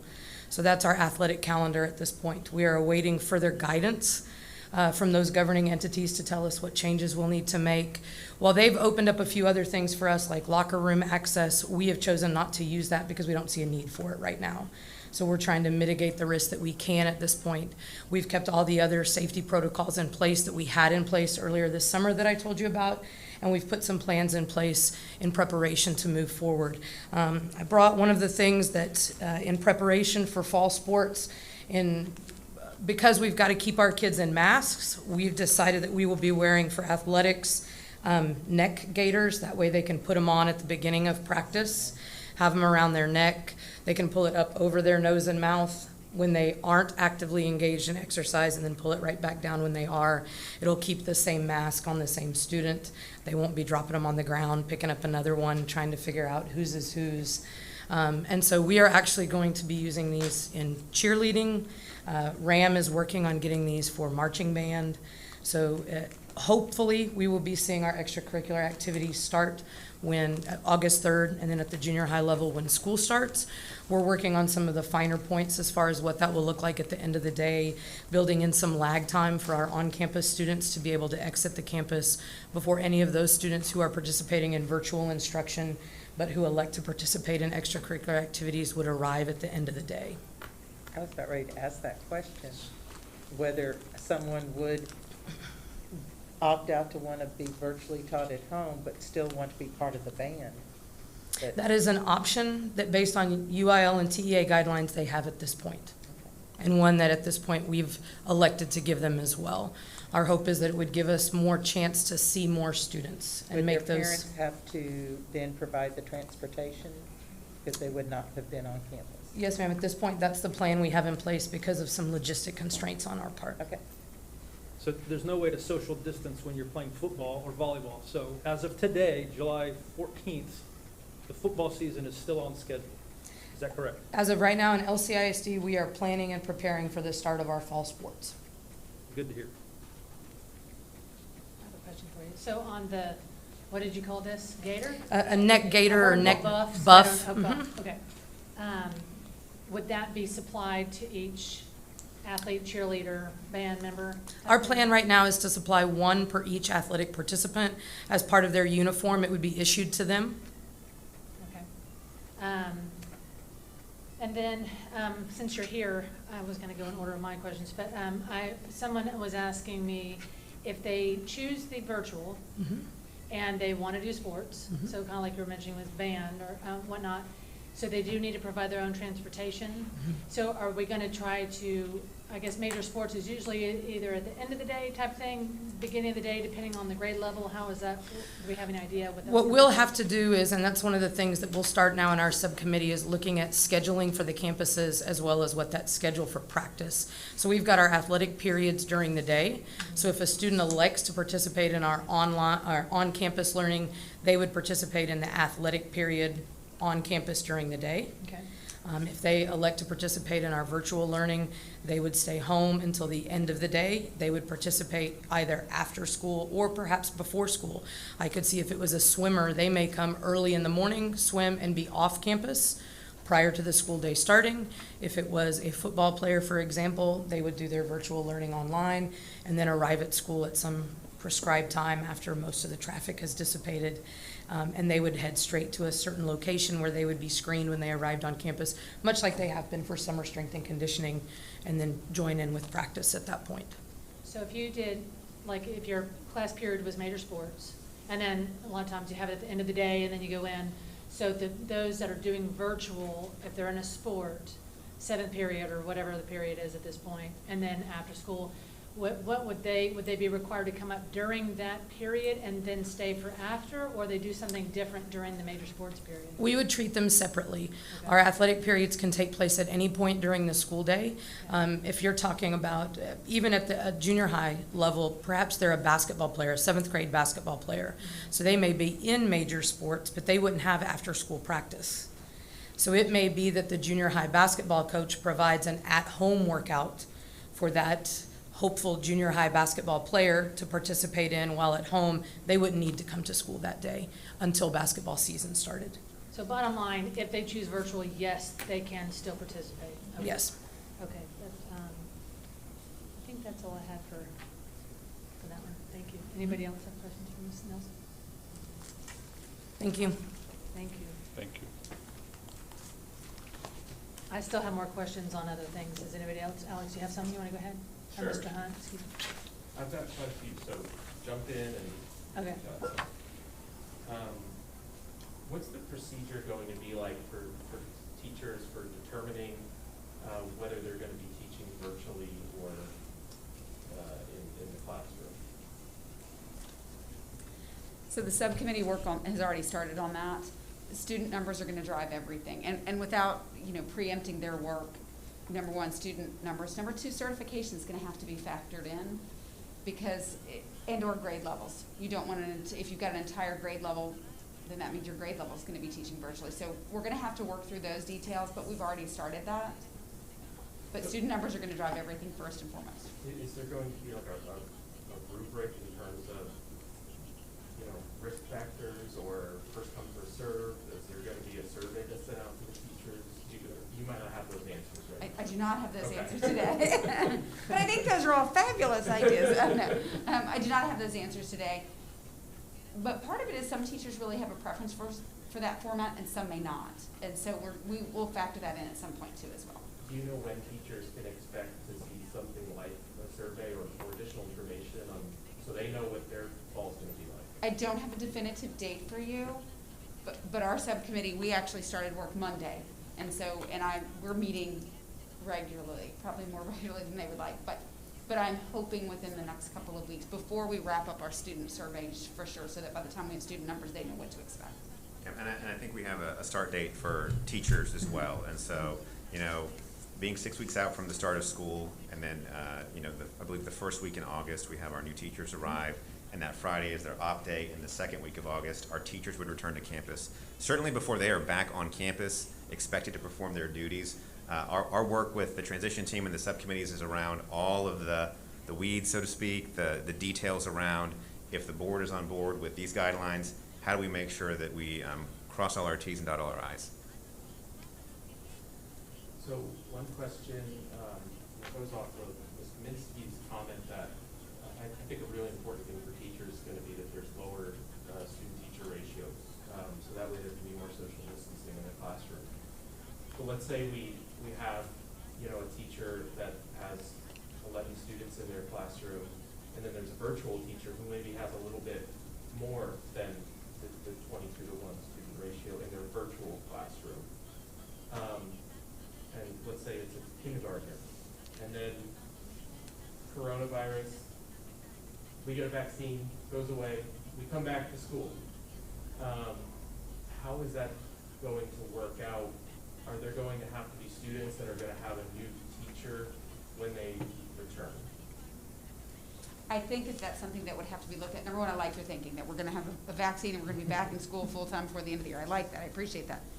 But I think that's something we'd have to look at because we don't want to be in a situation where we come back and you've got a virtual teacher who's got a very heavy class load now, who was a formerly virtual teacher who's got a very heavy class load now, and yet we have a student that has lower numbers. I think as we decide what those classes look like as far as numbers and which teachers are assigned to which, we're going to have to factor in the number of students overall and the number of available teachers. We have to be mindful of the fact that we've got X number of allocations to work with, and that's going to be how we have to divide the work. I think too that we're looking at consistency as much as possible, but at the same time, when you look at a transition period at every grading period where parents might change their mind. So if you're in one model and then you flip to another model and then you want to flip back, you have that right, and we will accommodate you. But as many parents perhaps flip back and forth, it might look different. So you might have an on-campus teacher to start with, and you go to virtual because you want that.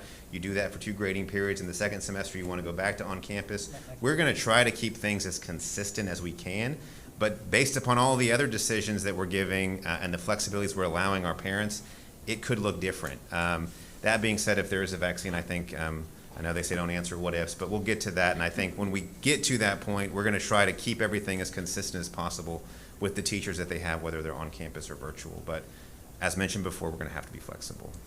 And the students who choose the virtual option, there's going to be certain times of the day they have to be on screen with the teacher. Isn't that correct? Yeah. I remember reading that here, and I have a question on that, but I want to make sure that, no, go ahead. I want to make sure the public would understand that if they decide that by August the 9th. If you look at, and yes, that is correct. And so I believe that when we look at elementary, when we look at for providing through Zoom, synchronous, live, it's at least 3 days a week of a touch. For secondary, it's 2, at least 2. If you look at page, just looking at the secondary, kind of a model of what a class would look like, a schedule for secondary would be like 57, page 57. And that is a student schedule, and they would follow whatever schedule that they have from the classes that they chose in the spring and what would be provided, what traditionally they would follow in the on-campus environment. And so the teachers in the virtual environment are going to go through, they're going to have their class list, period 1, period 2, period 3, and they will be developing instruction for that particular period. So yes, it will look traditionally like mimic in that way the virtual environment will. Elementary is based upon a set number of times. And so if you look at elementary, that's on page 38. And 38 has guidance in regard to pre-K, K through 1, 2 through 5, grades 2 through 5. And then if you look at the different subject areas, it is stating a number of minutes, and you can see throughout as children continue to get older and develop, those times change accordingly. And so that is a model that classes or schools are going to utilize. And then if you look at page 39, that is also when you look at the virtual instructional schedule where a kid might kind of participate both at pre-K, K through 1, and 2 through 5, as an example. In the schools, the older grades a lot of times rotate and move classrooms. Did I read somewhere, or was it something I heard that will the teachers maybe move and not the kids in some schools, or is this going to be a campus by campus? It will be possibly a campus by campus. We're still trying to finalize that work, and a lot of that could be based upon the architecture of the campus, exactly how they have traditionally scheduled it, the impact it is on the master schedule as well. So there's a lot of factors, but there is discussions about that currently right now. So that the kids would have. Yes. And the virtual teachers must report to campus. Are they and I guess this might be a campus by campus, are they going back to their own classrooms and working from there? Or are we giving those up to teachers that are working there and they're gonna have to move to another area of the school? Classroom assignments are gonna be a little bit tricky, because the first things we're gonna have to look at is if we've got teachers who are possibly in need of some accommodations and we wanna get them to spaces where they're near doors where they can come and go and not interact with the masses, right? Okay, so that may be a driving factor in some classroom assignments.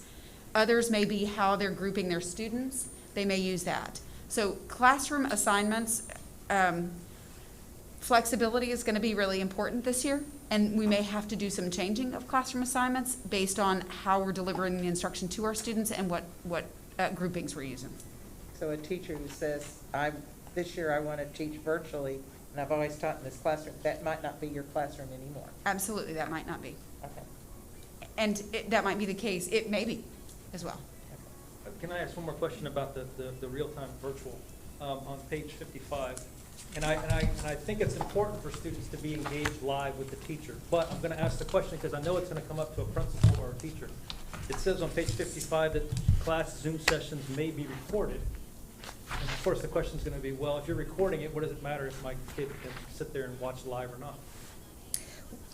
and how will we answer that? Well, that is actually how we're going to assess attendance and engagement, is if the kids are present with their teacher during those times. And then if you look at the virtual model, that is an expectation that we have with students, as well as what we're asking for parent support in, is that we're ensuring that during those times that kids who are opting into the virtual environment realize that they're opting in to those time periods as well. They're actually having a little more hoops to jump through if they're choosing virtual. Yes, and I think TEA said it best, is that as we looked at spring 2020, a lot of it was instructional support and prior learning and key targets that we knew that were foundational to this next coming year. This is not going to be what we had in the spring. The rigor, the expectations, is going to be much different. And so that is also something we've highlighted within the document, because our community who are choosing virtual instruction must understand that. They cannot compare it, or teachers compare it to what we had in the spring. The spring was definitely resulting in the disaster at that time. But again, the expectations are very different from the Texas Education Agency, as well as ensuring that our kids are continuing to learn, because we are worried about potential COVID slide and the lack of learning, and obviously socio-emotional aspect as well.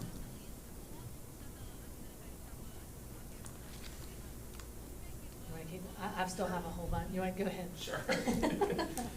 I have a question about quarantining classes. So if, say a student comes to school and they start exhibiting symptoms, they have a fever, they have shortness of breath, they go to the nurse, they have a fever, they have to go home. Does the quarantine start at that point, or does it start at the point at which they have a positive COVID-19 test? Look at her looking. It really depends on the situation. For example, if Dr. Mossage is the student that comes into class and she's exhibiting all those symptoms, and she says to us, oh, I was exposed. So there's very strong likelihood that she has it. Chances are very good we might move into a virtual mode. We'll say to everybody, virtual might be the option right now. So we're going to look at it on a case-by-case basis. Kids get sick. Kids don't always have COVID, and I think we have to really find that balance. We want to be careful with that. But if there's been a known exposure, if that's a higher risk, then we're, and I'm not wishing anything terrible on you. We're going to act accordingly and make those decisions, and then we're going to go back, as Dr. Rockwood says, we're going to go back and look at our definition of close contact and exposure. I'm just thinking, as a parent, if my student is in the classroom and they come home and say, yeah, Billy went home and he could hardly breathe, and he had a fever, and he went home, and I don't get any communication from the school, that's not good. So that's a conversation we've actually had a little bit already in my subcommittee, so I feel like I can, maybe I don't have a resolution, but I can give you some of the insight. What we talked about is, number one, confidentiality kicks in, so we do have to be careful about how we go about notifying, because there are some protections in place. Number two, the staff felt like The only people that needed notification were really individuals that met that definition of close contact that were at risk. For a couple of reasons. Number one, because what if it's really not? If a child goes home with an asthma attack, your child may come home and tell you something different than what's really happened. So we really needed to, again, balance that we're going to keep parents informed when it directly impacts their child. We felt like that was the right thing to do at that point. Now, that's the very initial conversation. But that has already been brought forth as, hey, something we've got to have a plan for. And we're going to be very transparent with what the definition of exposure is, what the definition of close contact is, what our notification protocols are going to be. We're going to put all that out there on the front end so that people know what to expect. Yeah. I think the fear is that if there's a child who is symptomatic but the parents don't get notified in the classroom, then they start to lose faith in the safeguards that we have. So I agree that it is a tough challenge. Right, and that's why we're focused on the kids who are directly impacted. We think that's the important group to hear, because you're right, we don't want anybody to lose faith. The TEA is also providing some communication, notification, expectations to districts as well. And so whether it's just the close contact definition, an entire classroom or an entire campus, we'll be following those as well to make sure that anytime there is an exposure or a positive lab confirmed COVID-19 case, that parents are getting notified and they'll understand what the different scenarios are if it's close contact, a campus, or a classroom. Along those same lines, I had some questions, so you answered one of them. So it says when they've displayed the symptoms, the school nurse will provide a clinical assessment to determine if and when they need to be sent home. So if they are sent home, are they required to go get a test? Or are they required to be fever-free for, is it the three-pronged test they're talking about, or what is that or we don't know yet? The three-prong test we've been using for employees, and we don't know yet. The short answer is we don't know yet. But the three-prong test we've been using for employees, I don't know if the agency will allow us to use that for students, but I can say it is pretty effective. It's been working for us. So. Okay, but we're still working on that part of it. But I would hope that the parents would be requiring, I would hope the nurse would require the parent to bring a doctor's note. Yeah, that's really good. The other thing is we have to be careful of is testing is the results are delayed. Yeah. So so while we can send them to test, we have to kind of act on the information that we have. I have a question on this. As we're talking, I'm hearing that the assumption is that the kids are getting the virus in listening to everybody. In the child care industry, we have found that's luckily, I'll knock on wood, is not the experience that we're having now. We're having more issues with the teachers getting the virus. Are the parents coming in not knowing they have the virus? It's not the children. And we average 60 children a day, and actually they're healthier with the masks and everything. But they're not the hot spot. And when I'm listening to this conversation, I think we need to be careful about that we need to go on the assumption that it's the adults we need to be very concerned about. So, yeah. Well, and I'm going to go back to, I go to the elementary stage, because a lot of parents are concerned if their kids are not getting it now, but what if they go in this big group? In the younger children, we're not seeing that yet. Hopefully we don't. But it's the transmission more for the teachers and how they're getting it, and from where the custodians, the bus drivers, they're the group that I would really like to have a conversation more about, is how do we help them feel a little bit more safe and assure the parents at whatever age, high school level, we need to have those conversations with those students about where they're going and what they're doing. With the holidays coming up, we're going to have that issue. Are we really going to let them be off for a week or 2 weeks and not know where they are? They'll be bringing it in. Likelihood would be to the adults. Am I making sense there? So, if the parents are listening to this and they go, oh my gosh, my kid, it's not that we're experiencing them having this virus, but we still have to look for those symptoms in everybody. If the symptoms show up as fever, they've already exposed everybody. So we have procedures in place for adults too, and we've actually been using those kind of through the summer because we've had M&O staff here as well as this building staff. So we have procedures in place. We have the same procedures in place that we do for students. We have identification procedures. As Dr. Rockwood mentioned, we're developing an app that they'll report daily. We have notification procedures for staff. We have quarantine procedures for staff and PPE for staff. And anecdotally, let me share with you that we have seen that when we have an individual come to work, should they end up testing positive at a later date, if the groups around, the individuals around them have been wearing masks, we have not seen a transmission rate from employee to employee.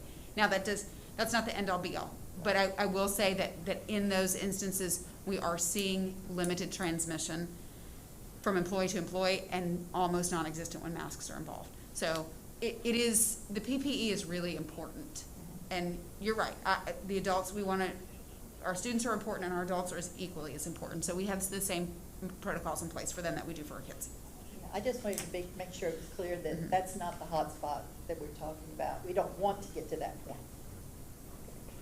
I have a question. So with a lot of these things where you're saying we're not there yet, very understandably, is this going to be brought back to the board in August before, like when we say this is what we're going to happen since we don't have all of those details? So or how does that work? the expectation when you look at how the agenda item is written, the board would approve the overall guidelines, and we would certainly come back in the future meetings and share additional updates with the board. But based upon the nimbleness we would need in the situation, the thought is these are the overarching guidelines. We're bringing in these subcommittees, we're engaging with our teachers, we're engaging with our staff, and we're needing to make these logistical plans to be ready for the first day of school. So it wouldn't be a position where we'd come back and ask for approval on how those logistics are ironed out, but we would absolutely come back and inform the board. And these things, once approved by the transition team, would be updated on the website so parents can see what that looks like. But we would absolutely keep the communication open on any changes. But I think Dr. Randall has a comment to add. Well, the only thing I was going to say is that pre-COVID, our principals made decisions like this all the time. You established the policies, and then they had to come up with what procedures they need to implement on their campus based on their circumstances. And that's how this would work. That they would actually, through committee and visiting and determining what is the next best step, and then they're gonna try to make sure that it's being communicated out. Communication is gonna be a big issue here because our millennials want to know.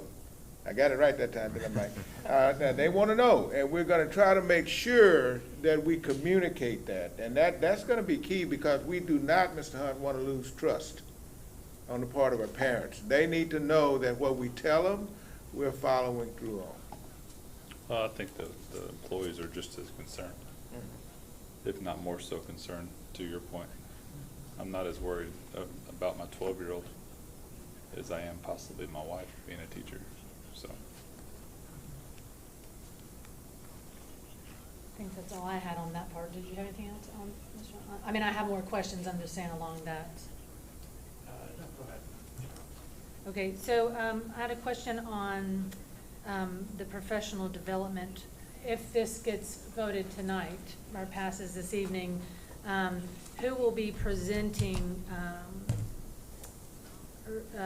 the professional development for the virtual teaching training to the teachers, and when would that start? So we're in the process of developing that training right now. Okay. Our digital learning team will be the primary creators of that PD, but it'll be a trainer of trainer model. So it'll scaffold and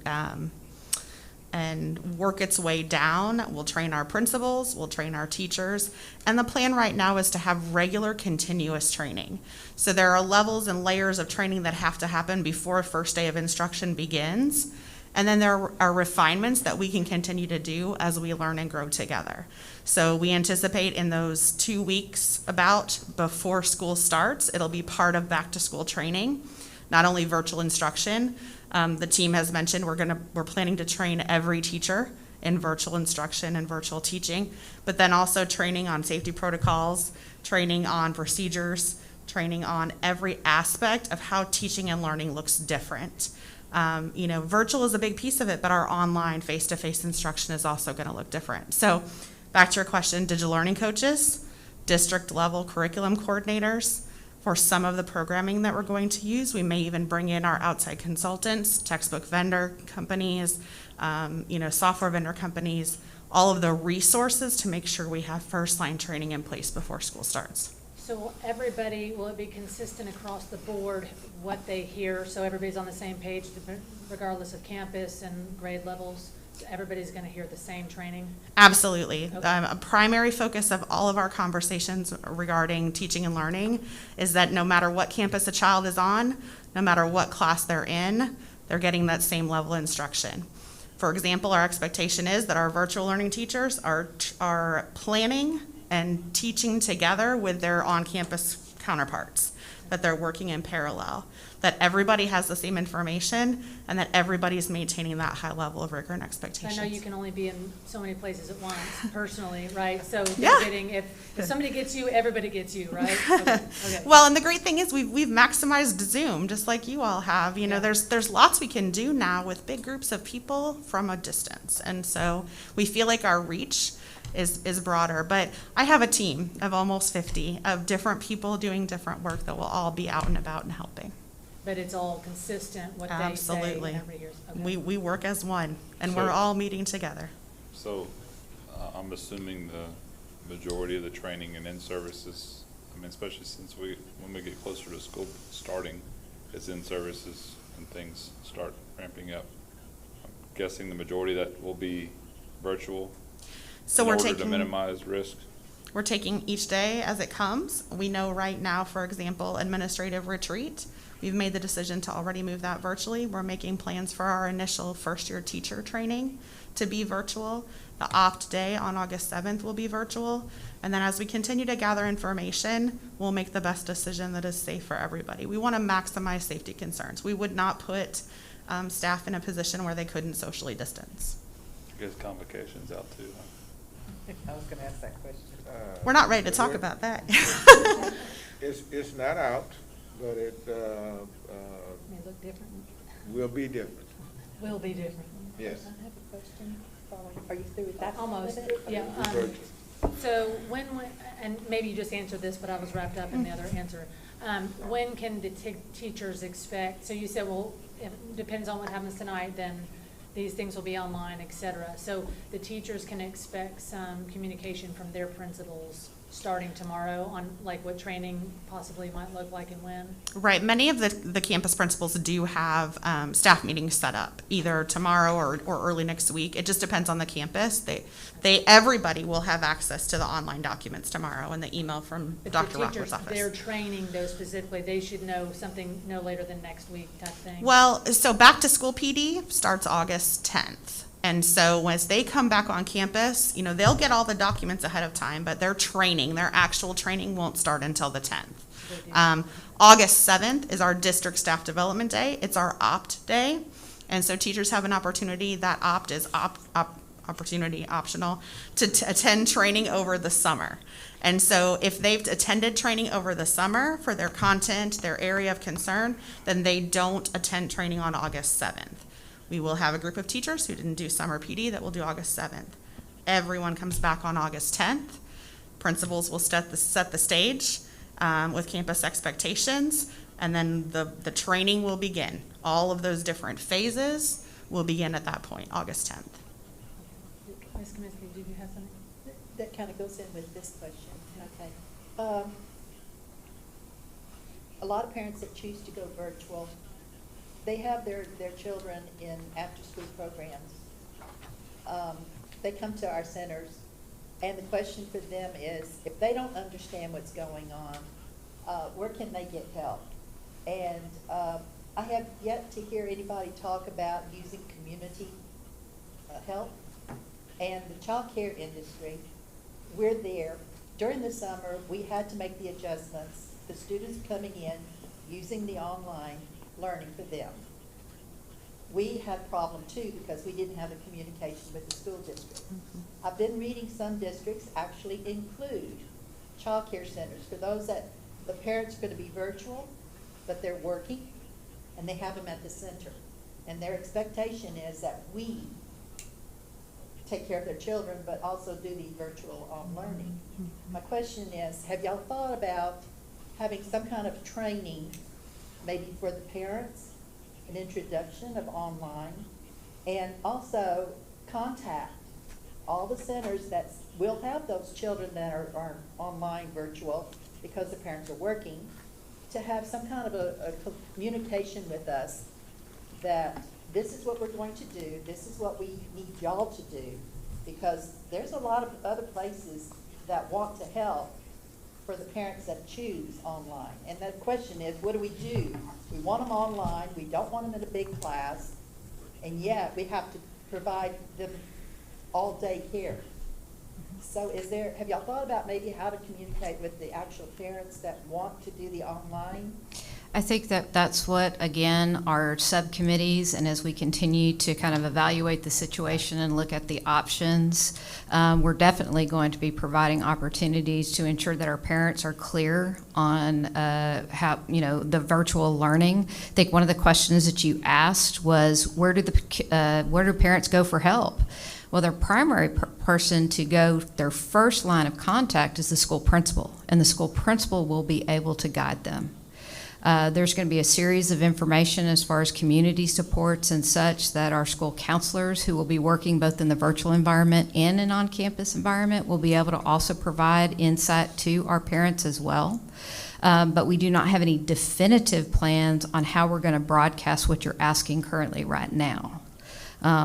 Obviously, we know that that is something that our parents are going to ask of us, and we will address it at that time. I don't know if this is the right moment, but have y'all had any answers about the after-school care for parents on the campuses? That's my question. We're getting calls, and they're saying, are you still going to have the after-school program? And I haven't seen that addressed anywhere. I think on page, let me look on, I know I had it earmarked on here. Part of it just says that our after-school carriers or the after-school people at the campus level for opening our campuses, I believe we're opening to those after-school providers that are at those campuses. But in part of those facility rentals and such, that they're having to follow the CDC guidelines to ensure the safety of the kids at that point and or their staff. Dr. Rockwood, do you want to add anything to that? It's page 34. Right. It's not clear. Page 34? It's just a little blurb, on there. Right, so- Basically, it would go ahead, Dr. It's Rockwood. not definitive. It's general. No, so on page 34, it talks about after-school program providers. After-school program providers are obviously independent entities that are renting out the facilities. And so our facility renters right now have to follow CDC state and local guidelines. And so they're not beholden to any of the Lamar CISD regulations. They're able to operate as they are renting the facility. And our parents understand that when you go and you sign up for the after-school care providers on campus, that that's a choice you're making working with those folks. So they would work directly with after-school care providers in terms of, whatever the expectations are for that program, but they wouldn't be connected to Lamar CISD. The only expectation we have of facility renters is that they're following those CDC state and local guidelines. Okay, then it brought up another question was, are we going to have homework for the students that are going to be on that campus? What kind of, are they going to be having to go home and do homework as such? Because that's what we're used to. And if we're going to have an after-school program, is everything going to be going to a virtual for homework? No, I think what you have, yes. I mean, the answer to that question is yes. You're going to have homework from the on-campus. Could it be limited to some extent? Possibly. But if you look at all of the hours, when you start looking at homework is providing an opportunity to practice learning, and that practice might not happen during that time that is identified. It might be something that parents have to sit home or are their guardians with them at the kitchen table. If you look at the asynchronous model, some of them are doing the work up until 10:59 or 11:59 at night, or they're going to be absent. And so I think when you look at the definition of homework, yes, there's going to be opportunities to extend learning that is going to be outside the identified times that we have on those schedules. In whatever, if it's secondary, in the content areas in the classes that they follow, and or if it's elementary in the class times that they follow. Can we get clarity of the question that you asked? Are you asking about virtual, or are you asking about kids that are in school that'll leave from their class and come down to after-school program? Actually, it's both, because if they have homework and they're required to have the computers, their laptops and everything, and they just come straight to the after-school program on the campus, what are the expectations? Because parents basically say, we want them to get their homework done. Well, So the communication of what does the school expect from the kids? well, they will be expected to do homework. And the timing of that is strictly up to the student, which means that if he comes to an after-school program, they can certainly do homework then, or they can do homework when they go home. But it will change, the way they do it will change. It'll probably be using their laptops more. I think that there's a possibility of that. And again, it's the preparing our kids with the necessary tools to do the homework. I think what you're asking, if I'm hearing you correctly, Ms. Kaminsky, is if they're in a virtual model and that parent drops them off at your daycare center after hours, or anybody's daycare center, will they have work to do?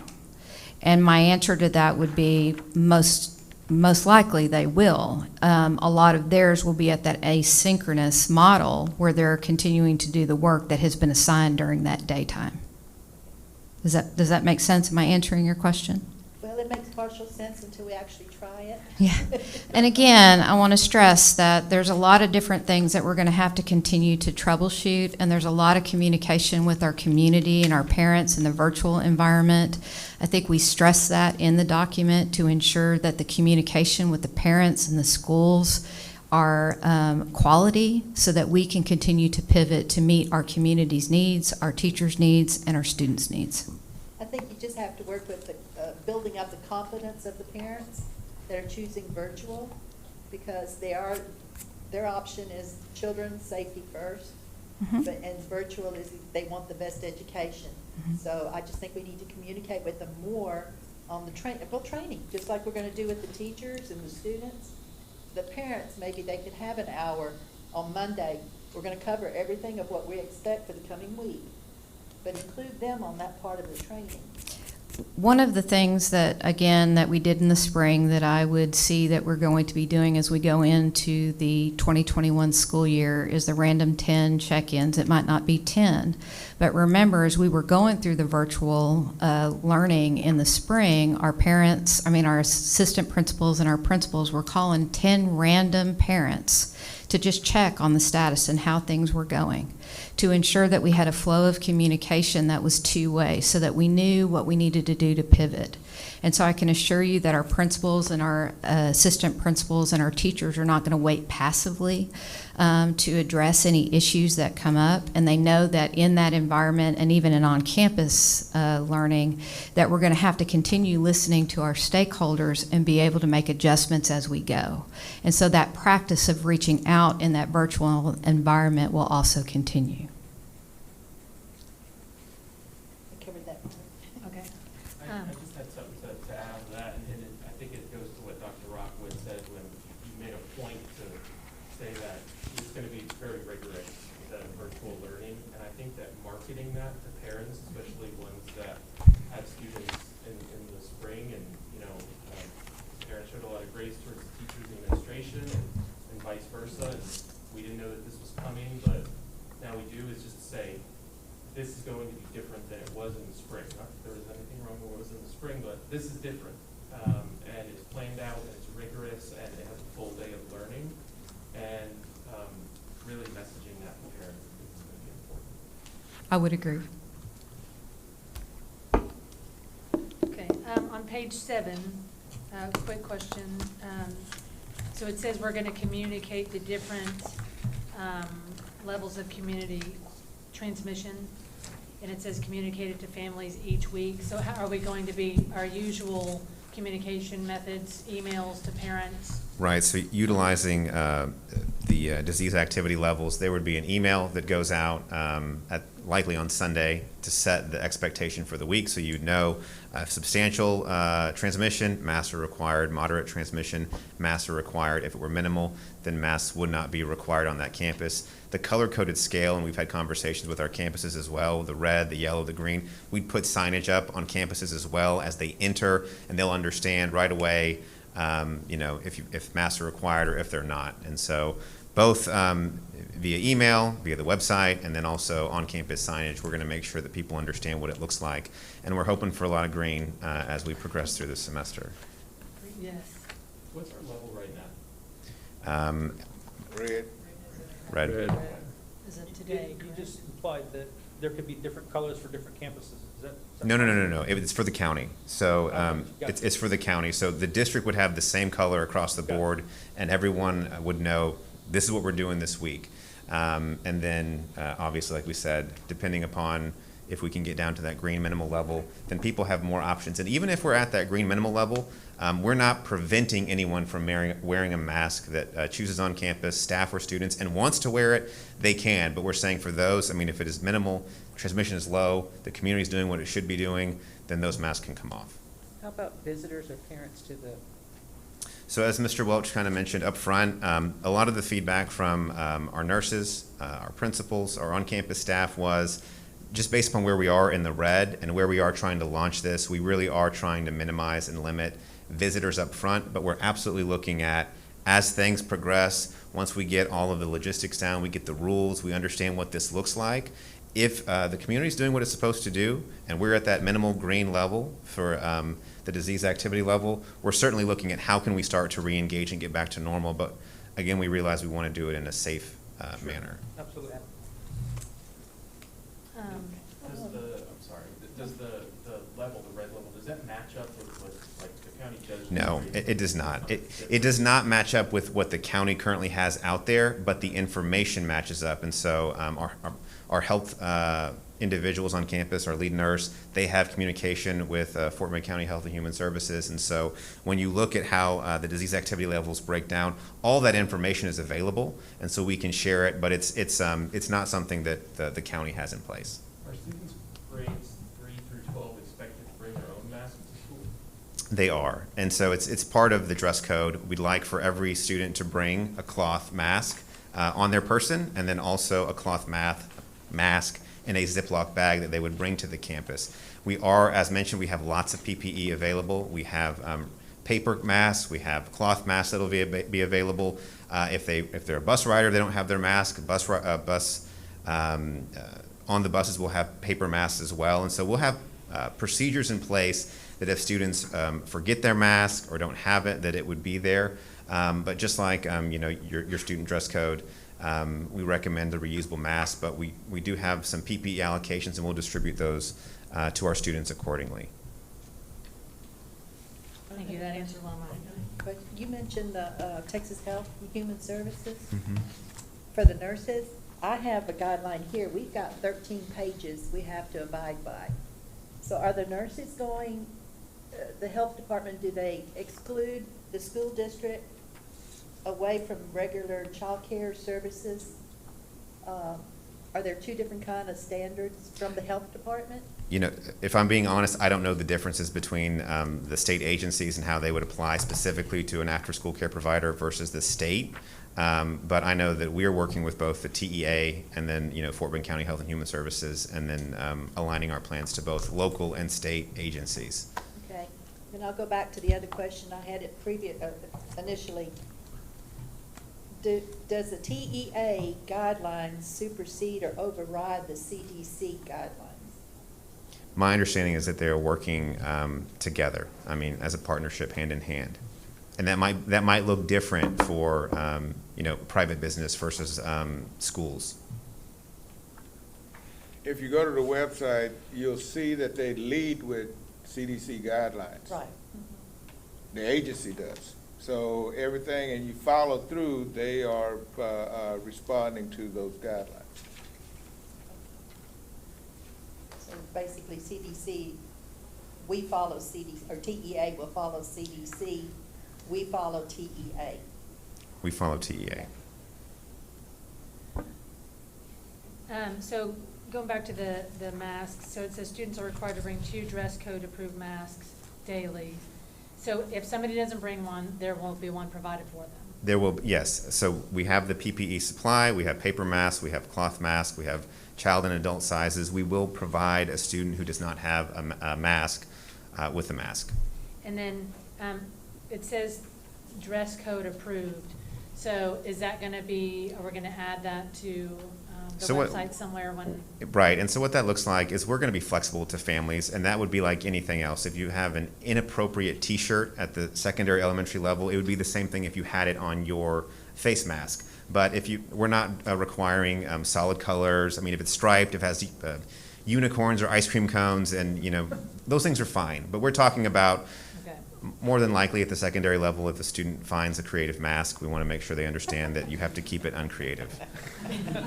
Their creativity. Good word, creative. Thank you. Page 10. So something I wanted to get some clarification on how we came up with this part of it was allowing parents to change back and forth each 9 weeks. Grading period, 6 or 9 weeks. Right, sorry, grading periods, yes. That seems like it would always keep us guessing every grading period. So I was just interested in how that came about, that like we would allow that, like them to change more than once in a semester or more than once in a year. That is a requirement from the state. It's a requirement from the state? Mm-hmm. They get that choice. We cannot lock any parent into any educational model for longer than a grading period. So that's why we have to be flexible with our parents based upon state direction, that if they are unhappy or unsatisfied with a certain model, they have the opportunity to change out, and it's not something they're locked into for an entire semester. So you can't put a limit on them saying you can change one time? At this time, the guidance that we have leaves it open to every grading period. And so, but that's also why we talk about, I think that as we figure things out, our teachers figure things out, the state figures things out, they might adjust their guidance. But right now, the guidance from the state is they have the flexibility per grading period. So that's a recommendation, or that was a mandate? No, that would be a mandate from the state. Got it, okay, good to know, thank you. Anybody else on that one? Well, let's see. So page 11, we kind of touched on if a change in learning is under the 2 boxes on page 11. If a change in learning commitment occurs, there is no guarantee of placement back into the original on-campus / virtual classroom. So Right. as we kind of touched on earlier, no guarantees what you're going to go back into if you decide to change. Right. If you're in one, change to another, and then you want to change back, there's a lot of parents who might be having the same thought process. And while we certainly want to keep things consistent, it might not be the same teacher that you had prior. Okay. As far, keep on here. Okay. Page 15, nothing, kind of a general thought about the virtual instruction. It just starts on virtual instruction. I know in the spring, I got feedback and experienced myself. I know that with Canvas, we were phasing teachers into different levels of, usage of Canvas. And I know that our usage levels increased amazingly in the spring of Canvas. So that's kind of off the charts and different. But some of the things we noticed and was brought to my attention were variances in how the teachers were using them. For example, like the home page where the assignments were listed, if they were using the calendars, if you can kind of see a week at a glance or daily assignments, or how you could tell if something was already submitted, when it's supposed to be submitted, just all these moving variables, and I know there's a lot. So what is our plan to train the teachers? And I guess, where are we even in the phases anymore? Are we holding to that, or what does that look like? Well, I think we're evaluating that because obviously no one anticipated learning intensely for a whole semester about Canvas. Right. And so I think that we're in a different place than we were in the spring of 2020. And so I'm going to go back to the professional development, that part of training teachers for a virtual world or even an on-campus world, and being prepared for teachers to teach and pivot for both Canvas is going to have to be a portion that we're going to have to train. So a lot of that is going to be based upon professional development. And that's going to have to be a continued discussion that we're going to need to provide some clarity to the system, both at the elementary level and a secondary level, so that we do have consistency. Now that we do understand that there is a level of use and the ability to use that is consistent across the district, now we need to provide some different parameters, and we're prepared to do so. We're just not prepared to say what those are tonight. Well, when y'all do have those, will you share those with us? What kind of the expectations Yes. of what every teacher is supposed to? So again, kind of the user-friendly portion of it, so parents can feel at ease using it. I think that we've got plenty of time leading up to the training, and the training will be much, much more targeted than it was before. Gotcha. So I think you're going to see consistency across the board. Okay. Anybody else? I have a question on specials. So, particularly like elementary specials teachers, they often see the entire school throughout the course of the week, which can be, anywhere up to 1,000, 1,200, 1,300 students, some of our larger elementary schools. That's a lot of exposure to the teachers, and it possibly could mean that there's close contact with a lot more students and cross-contamination between the classes. Is there any consideration on how to lessen that risk for those teachers and then also for the school as a whole? I foresee a scenario where not only a teacher is at risk, but also if a teacher has been in contact with one student that's been diagnosed with COVID-19, you have to close down the whole school because that teacher has had contact then with every student in the school. I think we have, again, our subcommittee will be focusing on that, particularly at elementary specials area. We know that, again, some teachers are going to be teaching on campus, and some teachers will have to teach in a virtual model as well. And so there are some things that we're going to have to continue to troubleshoot on that. And I know from academics, that committee is also going to be addressing that. Key pieces to that to provide some greater guidance, and I believe Dr. Bowen also has some additional guidance to share. So one of the things I think is really important to keep in mind is that when we talk about exposure, if I have a child that comes into my classroom who is positive that day, and I interact with that child, and then I turn around and interact with every other child in the classroom, but that child, my original child doesn't, that doesn't necessarily mean I've exposed everybody, because I may not be positive at that time. And I think this is where we have to really, that's why we do the contact tracing that we do and the work that we do with the individuals who do come in and test positive. We want to be careful so that we talked about minimizing, part of our scheduling is talking about minimizing those types of risks, so that will help. Some of your kids will be virtual, so they won't be there, so that's going to reduce the numbers. In PE and music, we're hoping to really be able to socially distance with those, in those particular settings. And we're also, the staff is beginning to talk about creative ways to meet the needs of the kids in that virtual environment as well as that face-to-face, and still maintain social distancing and student safety. Well, a big consideration is for specials teachers. So say you have an elementary school teacher, and they typically would have a class of 22, but 50% of the school says they're going to teach, they're going to learn virtually. So there's 11 students in a class, and that teacher is maybe teaching 11 students on a daily basis, but you have an art teacher who has contact with, if they're 50% of what they usually have, maybe 600 kids. And so I think there definitely in the subcommittee needs to be some really special consideration about how to protect that teacher and then also the students that they have contact with. On a related question on specials, I know that some of the specials classes often have relaxed teacher-student ratios, is my understanding. And so you might have like 2 or 3 or 4 classes with, a PE class or something like that. Will these classrooms get the same safety measures as the other, general education classrooms? How are we going to account for the fact that often we have way more than, 22 students in a classroom in those PE classes or art classes or other specialists? Well, I think we don't have, again, the complete answer on that, but I can tell you that our administrators, particularly at the elementary level, who are part of that committee, that is specifically what they're tackling.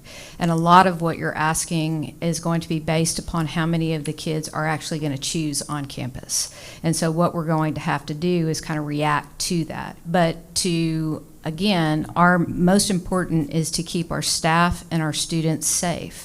And so as we begin to implement the specials at a large campus or a small campus, and I think from a large campus is something that you're referring to, is that we're going to have to work with the principal to ensure that we're utilizing the social distancing protocols so that we can keep our kids and our staff safe. But I think you did say in here that you were going to try to ask for PEs to be more outside if they can. Yes, we are, actually, and would you like to speak about PE? Okay. And she's on. Excuse me. One of the things we've done in professional development with our PE teachers over the past few years is work on some kind of out-of-the-box PE options. We've worked with a company called Drum Fit, where we worked with different rhythm programs, especially with our younger grades. And we actually just worked with them today on setting up a program that we can do both in person and virtually with students, where they can use different things from their house to work on the Drum Fit program at home. So that's a program that we're going to do through professional development in August that will then be available to our K through 6th grade students, both who choose to do class online and in person. And then we also last year worked with Texas Parks and Wildlife on a fishing curriculum. So when it comes to PE based on numbers that will vary from campus to campus, there are a lot of things we can do as far as finding space outside to spread the kids out for social distancing. We've talked about based on our different disease activity levels, knowing whether or not we would need to space out in the gym, because obviously heat is a situation we'll have when we go back to school in August, and the amount of equipment that we can share. There may be some days that kickball is appropriate because the disease activity level is low enough that handling a kickball and using hand sanitizer afterwards will be safe. And there will be other days that we'll need everyone to have their own jump rope for the activity, and we'll sanitize those at the end of PE class. So based on where we are in the safety protocol that needs to be in place, both with the grade level and the disease activity level that we're dealing with, we'll make those accommodations. And I think you'll see music teachers and some of the other folks coming up with creative ways to where they can't do it in their classroom, they'll move it to some other location to where they can spread those kids out. If they are indoors and they're in grades 3 through 12, they're doing PE activities, is there going to be an exception to them wearing a mask? When they're actively exercising and there's a need for it, we can absolutely do that. When we get to that level of exercise, we'll make sure we have space for it. We've got a lot of exercise options that would be conducive to mask wearing if need be, but we definitely, especially if we go outside and are able to spread out, we could definitely make an exception so that masks could come off. Yes, ma'am. In elementary schools, I don't know if they still do this, but PE teacher, how many assistants will they be having with this extra space distancing? That will be campus-based and will be based on once we see our class numbers. That would be a situation where, dependent on how many students were in a particular class at a particular time, that campus principal would have the opportunity to flow paraprofessionals as needed to provide assistance. How many students does a PE normally have in elementary school at a time? 45 is our prescribed class load. 40, okay. That's usually a PE teacher and an aide, so, right? After 45 is when we have the. That's after 45. Thank you. I guess I'll keep going. On page 18, so it says students' individual needs will be addressed on a case-by-case basis. Parents who request an accommodation will need to submit a note from a physician to the campus nurse exempting the student from wearing a face mask covering. So do we have details on what the requirements will be from the physician, and also if for example, at George Rand's 2,700 kids, I know they're wear their lanyards or they're supposed to, how will that be relayed to others like teachers and staff, and that they're allowed to not wear them? I think the spirit of that right there is basically we realize that there have to be accommodations made for the health and safety of many different individuals. And so on a case-by-case basis, if there is a physician's note that explains clearly why this individual should be exempt from wearing any type of facial covering because it might do more harm than not wearing it, it's not something that a lot of people really should be opting out of, but we want to make it clear that on those unique case-by-case situations, that family can work with the campus to determine what's appropriate. And then how will, and the second part of that, how will, say for, someone's jamming out there. Say for example, at the high school, would you wear something on your lanyard, or how would that be expressed to other people where they wouldn't be getting in trouble for not having one on by, how would that be relayed to everybody else? I'm not sure if we have the exact answer in terms of like identifying an individual who might be exempt from wearing a mask, but certainly the campus administrator, the teachers on campus would know if someone is exempted, they would be aware of that and understand that they wouldn't be required to wear it. And I think that's how they would communicate it. Usually after the first few weeks of school, most of the administrators and teachers know who those individuals are. You don't want them wearing something that says, I am whatever. You don't want to identify them in a public way. And I think that most of those kids, though, the administrators, they'll know who they are. And in some cases, they can carry something around, a note or some sort with them. Gotcha. Okay, thank you. I have a medical question. Okay. With students that have asthma, or they're on their nebulizers, they have respiratory problems, and it's known. I'm concerned about them being in the classroom and being the exposure. But as the teachers having those students, how are they going to let them go if they need a treatment, go to the nurse? Unassisted or assisted? And does the nurse, will she have to have a special place for them to be taking their medication? Will they need an extra area to be distanced when they're receiving their treatment?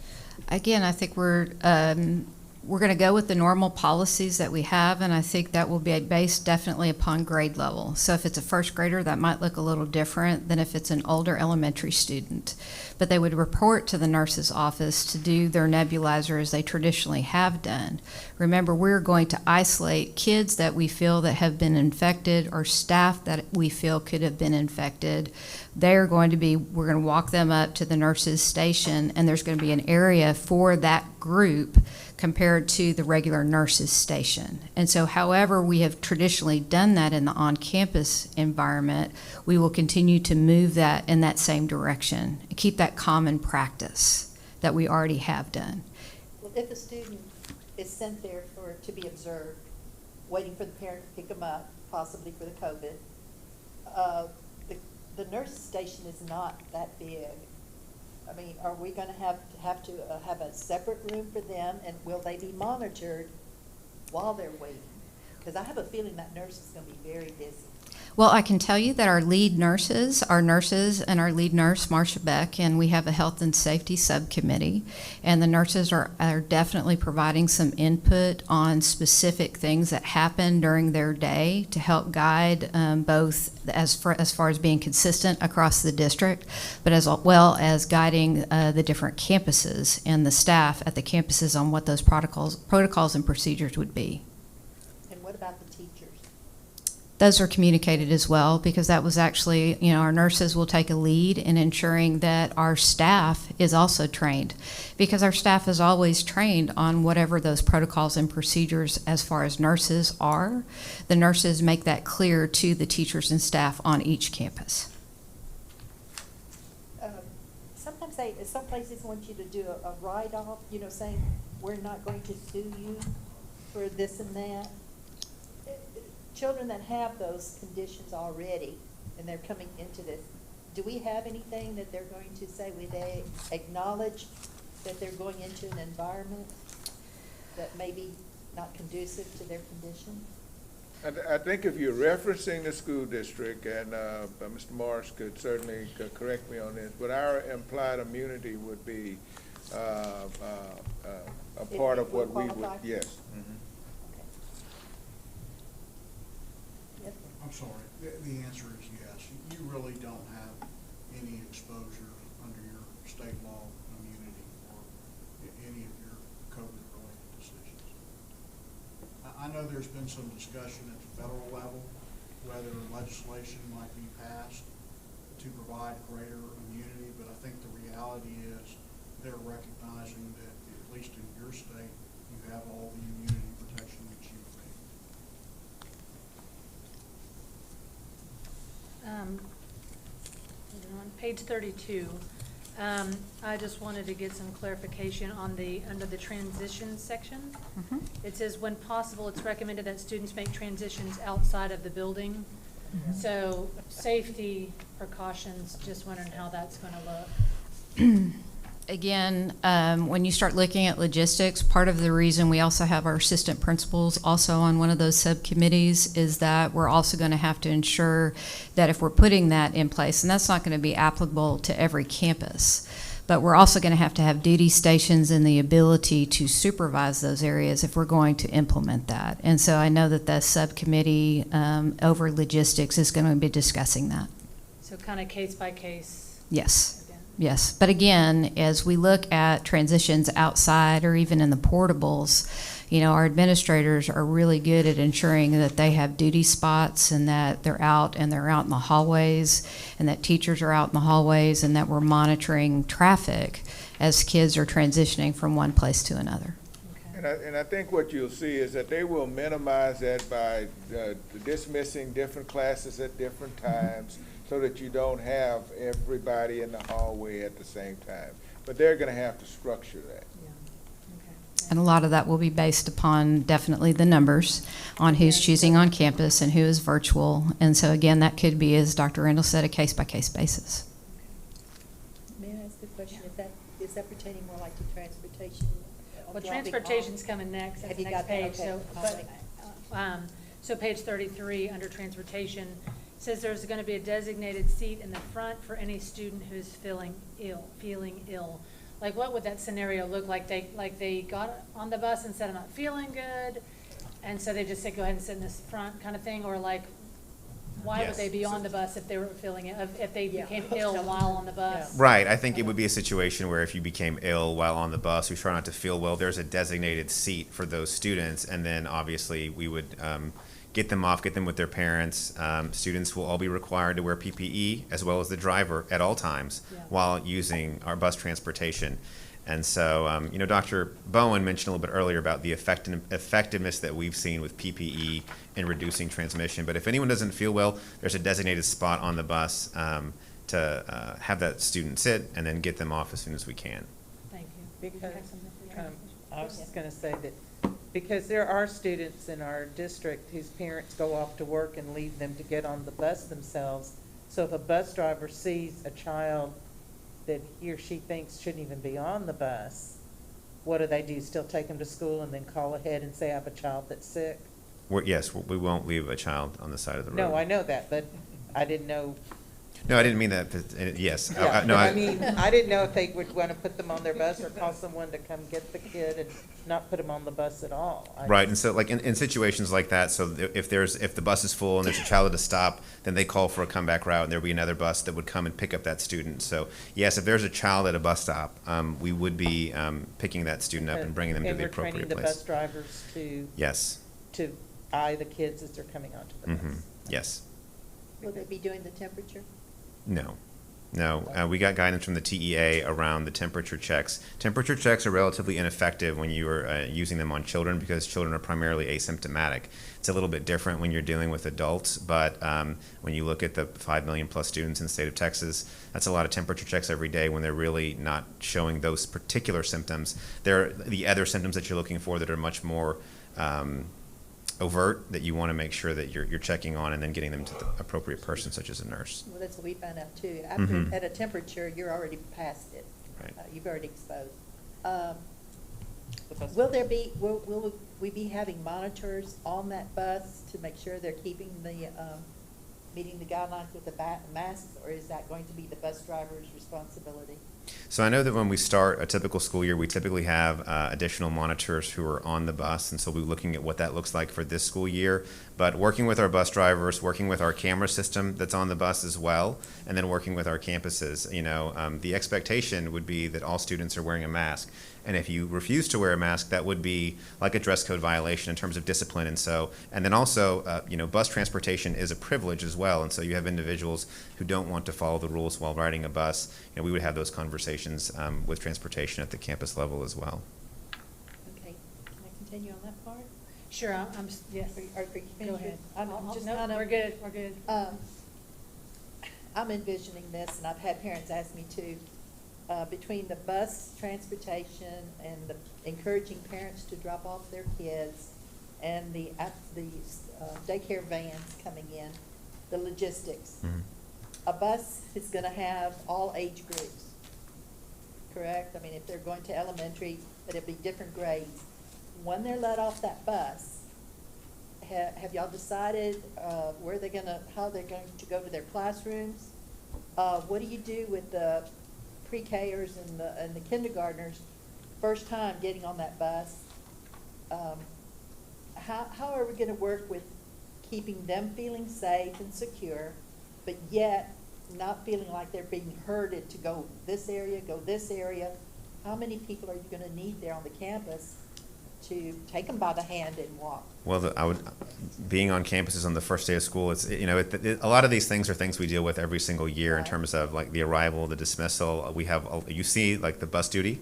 We have a lot of our campus administrators who help with that process in terms of how we're having folks enter and exit the buses. Also, all of our buses have seating charts, and I think one of the main conversations we've had, whether it's a classroom, a cafeteria, a school bus, we're really going back to making sure we understand both for contact tracing and then helping to make sure the right kids are getting on and off a bus or in and out of a classroom. We know who they are. And so all of our buses would have a seating chart for the students. And so they would work on the appropriate places for this is where the younger students should go versus where older students should go. And then how to have them exit the bus and then connect with that campus administrator. How will you do the logistics on the parents driving? Go ahead. Additionally, that was one of the reasons principals, when we began discussing virtual staff being on campus, that was one of the reasons the principal said, absolutely.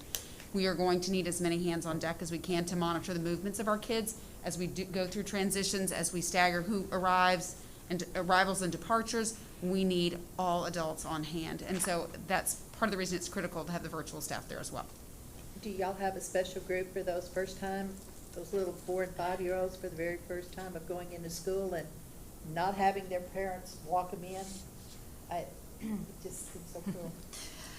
I know that our elementary principals are definitely on this. And so from their years of experience, I think whether or not we're on campus or we're, when they're on campus or we were normal on campus, that each campus is going to be prepared for that. And they're going to be more aware of those kids that are coming in for the first time than they ever have been because of the situation. And so when you look at page 32, it looks at separate entrances will be utilized for car riders, bus riders, walkers, and daycares.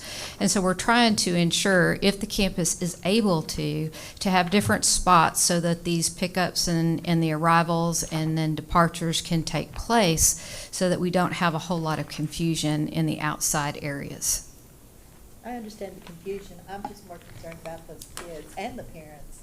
The anxiety and the way their first day of school is going to be horrific for a lot of these. And I'm concerned that their first day or first week is not going to be very positive for their future thoughts of what school's going to be like. Well, have we scrapped trying to have the kids come before school starts to bring their things at maybe at a staggered time so they could meet the teacher, so it wouldn't be, they would know where they're going?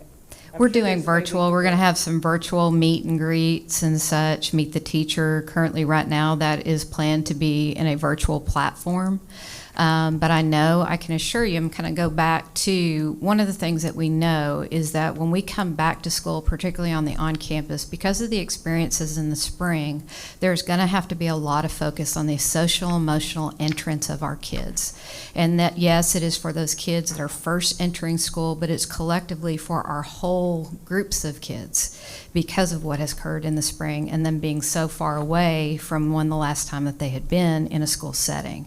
So we're going to have to spend a whole lot of time hand-holding, guiding, directing, confirming, talking, discussing, and I can guarantee, as Dr. Randall also had stated, is that, we trust our teachers. We know that our teachers are going to rise to the occasion to help with this transition. I can assure you that our administrators are as well, and they're troubleshooting and they're going to work with their teachers so that every kid from that level that you're talking about to the oldest in our system are going to be guided accordingly in a safe and nurturing environment.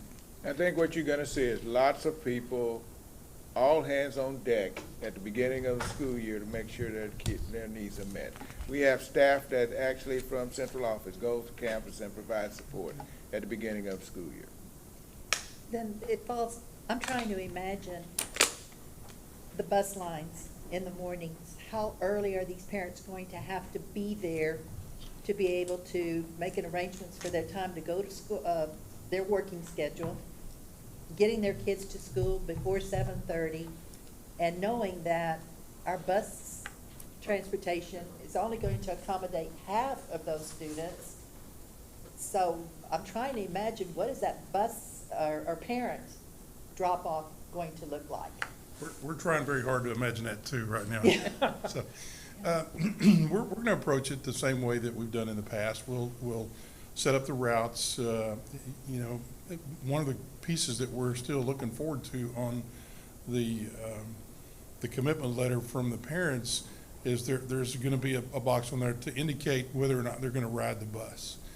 So that'll help us in the planning some. We expect that the numbers are probably going to be down from what we had last year. And we'll set up their routes to accommodate that. Some of those, as Dr. Randall mentioned earlier, may have to go out and get a second load to keep those numbers at the 2 per seat or lower, especially at the elementary level. But they'll be designed in such a way to minimize the trips that they have to make so that they're not making any more double runs than necessary. There'll be some schools that it's not really possible to do that with. Some of the outliers like a Beasley or a Huggins, some of them will lend themselves to it pretty well, and we'll make those adjustments there. But as far as the drop-offs in the morning, we expect that that'll be similar to what's happened in the past. The campus staff usually controls how those students get off and make sure that they know where each student's going, where they're going, if it's to the cafeteria, to the gym, or to the classroom, which it sounds like it's going to be this year. Is that? That's part of it. But what about the parents in the morning that are dropping off those students? The parents that are going to be dropping off. At the campus level? On the campus level, yes. If our buses are going to be down at half capacity, we're encouraging the parents to drop their students off. There again, I'm trying to imagine, if they have to be there by 7:30, a parent has to be at work by 8, and you're going to have a double amount of parents dropping off kids, plus the ones that their kids don't want to get out of the car. They're crying because it is their first day. Well, the first day is gonna be longer. We know that, because the separation anxiety that exists between a kindergartner, all of that is gonna happen there. But the time element, 7:30 starting of school. Ms. Kaminsky, it's just gonna take longer, and parents are gonna be late on the first day. And we're gonna have to all work as a team to try to get that addressed. We do not want, I've been there on the first day, and the crying of that kindergartner that's a big deal. And we don't want to take and dismiss that, but we also can't have the parents going all the way down to the classroom like what we've done before. So we're going to be stacking them, and we're going to be moving them through just as quickly as we can. But the goal is to make that connection with the family ahead of. If it takes us longer, then it'll take us longer. And I think that's the approach that we need, And I that think we're if you gonna do take. more ahead of time and the child recognizes the teacher, or recognizes some of the personnel that's coming to them, it'll make them feel And safer. Dr. Rand, I'm bringing this up because I know there's a lot of parents watching this, and to get them to understand that we know those logistics are going to happen, and ask for their cooperation to be a little bit more patient also. You know, I know that all the logistics are going to be first day, second day, but I know we have a lot of parents watching. And just to reassure, we're thinking that too. You know, what are you gonna do with my child when they get out of the car? And I think most of those parents are interested in the connection that they're gonna have with the principal of the Right. school and the teachers that they're going to be working with. Those are the ones that they are interested in really hearing from, so that they can feel comfortable that their child is being taken care of. Mr. Jones, do you have a typical number of bus driver commitments for the fall as you would do at a midsummer?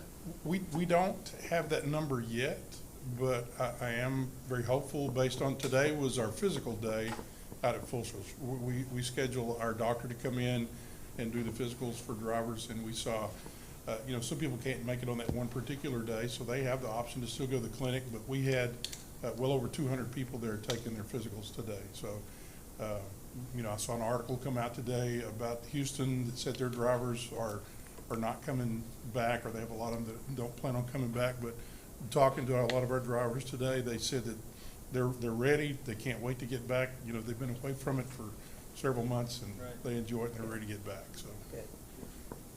and we have people in training as well. So to the point of, if they're not allowed to walk them in, but then we have our general on page 29 for elementary guidance. So it says, and maybe it says during the fall semester, visitors will not be allowed on campus due to health and safety concerns. But then it goes on to say all visitors who enter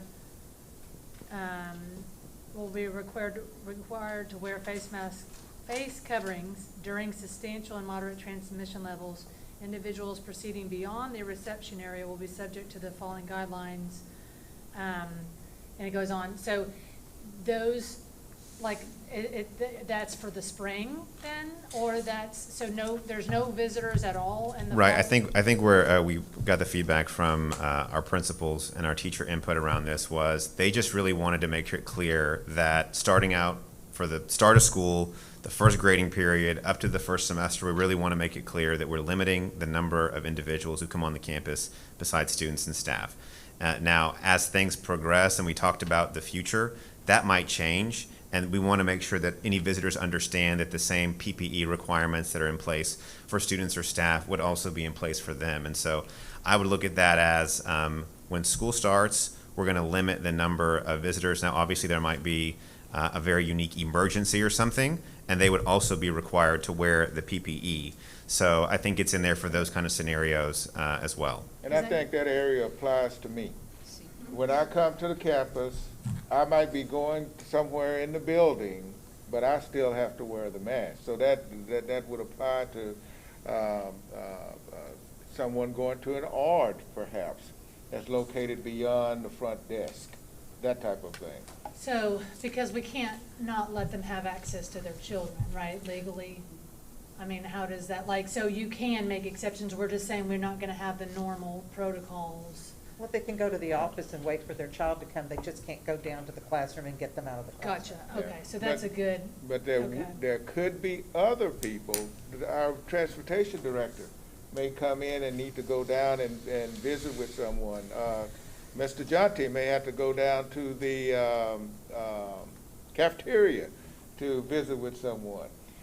He would be required to meet that requirement because he's going beyond that front desk. Gotcha, okay, so he's considered a visitor, not an employee. I guess anytime. He's visiting at campus. Okay, got it. So if we wanted to even go to a campus, we would have to wear it. Got it, okay. Anybody else on that one? John? No, I've just got one more to wrap it all up, but we can. I got a couple more, so we're Oh, not wrapping go up this ahead. yet. I need a footrest or Oh, something. we saw a closed session. So on page 38, it says social, emotional, I don't know if Dr. Roberts is still in the house. Is she still here? Dr. Maxwell. Dr. Maxwell, okay. What does that, it says social, emotional instruction will take place once a week, and it may be in addition to the traditional instruction time for that day. It is not included in the daily instructional minutes total for this chart, so I was curious as to what that. So with our what might social include. emotional education, we do character counts, and we would allow our counselors to work both face-to-face and then also virtually to help support the lessons that go along with social emotional supports. Okay, so it's the typical things that we do during the normal school years or Yes, ma'am. previously? Mhm. Okay. And that is a specific, Mrs. Williams, that's a specific subcommittee as well, is our whole child, our health and wellness, social and emotional wellness of our kids. Right. And Dr. Robertson, Dr. Maxwell helping to lead that subcommittee to work out some of the logistics with that. And so I think, going back to what we were talking about earlier, if kids do have to have exceptions, I know it's important for us to protect their mental health as well, and not because they're already gonna feel different. So like when we say we don't wanna label them, well, if they're not wearing a mask, it's gonna be obvious who it is. So whether you label them or not, they're going to be. So, working with other kids as well, and having an understanding that we don't want those kids bullied or whatnot, and so it's okay, there are exceptions, that type of thing. So I think that'll be really important in the training as well. Yes. For that character counts. Yes, To I put think that that's a out good kindness portion. I think Yeah. also on page 73, Dr. Roberts did include some examples of social and emotional supports and what that's going to look like both in the on-campus model and the virtual model. And so they are making plans right now to ensure that whichever model a parent chooses, that they've got opportunities to connect with their children and make sure that they're getting their needs met. Well, since you brought me to page 73, I'll go ahead and, so I was curious as what the wellness checks for under, I don't know what bullet number it is, it's way down there. It says utilize family support specialists for, and the first bullet is wellness checks for students. Is that our Memorial Herman for the certain tracks? Or is No, that ma'am. something Actually, different? we have family support specialists for each of our tracks who work with our families and go out and possibly do wellness checks, such as in the virtual world, we haven't had a lot of engagement from a student. We don't know why, so the family support specialist could go check on that. Students coming to school and they know that families are in need of some things and connecting families to resources throughout the area that could help out with that family. So some of those are considered wellness checks to ensure that we're supporting all of our families and connecting them to possible services and things to help them out. So that covers all tracks? Yes, we have we have a family support specialist per track. Okay, perfect. And then the third bullet down, train teachers on chronic stress awareness and classroom tools. When will that take place, or has that? So Dr. Roberts and her team of counselors have already developed or working to finalize those plans of sharing that out with our teachers. And again, when our teachers come back, we have to plan very strategically with them. As you heard from Ms. Marchena, we're going to be training our teachers with the virtual working as well, but then also working and saying, how can we help support our students in these ways, as we know they've gone through quite a bit. So that'll be like at the August 10th start? Yes, that type yes, of thing? ma'am. Okay. And so that'll be the same as for provide training for counselors, so the teachers and the counselors will get the same? And type of counselors training? have already participated in much training this previous year for some of the traumatic stress and some of those types of things and solution focus. And so then it would be helping our counselors disseminate that information to teachers as well and supporting on the campus and also virtually. Okay, great, thank you. I have a question on that. We're talking about the students, but I have a note here. I had a question. What resources on the campus will be available to the teachers when things get to be just too much for them? What avenues would they have on their campuses to get? Yes, so there's some of the components that we have through HCI for limited with our teacher supports as well, but we'd always be looking out for our staff members, and I believe HR has some aspects with supporting of our students, or excuse me, of our staff members for when they get to that level. And even our counselors have worked with some of our teachers, but again, remember, our counselors are not therapists, and they're there to work with our students. And so we would be definitely listening to all of our staff members. If they come to a point where they need support, they can. When they call and say, I've had it, come help me. And we work through that, and I know Dr. Roberts has talked to some of our teachers as well, and given them some guidance on where they can go and some of the supports that they have available. But if they report it to HR, then we have an organization that we take and just provide the support to them.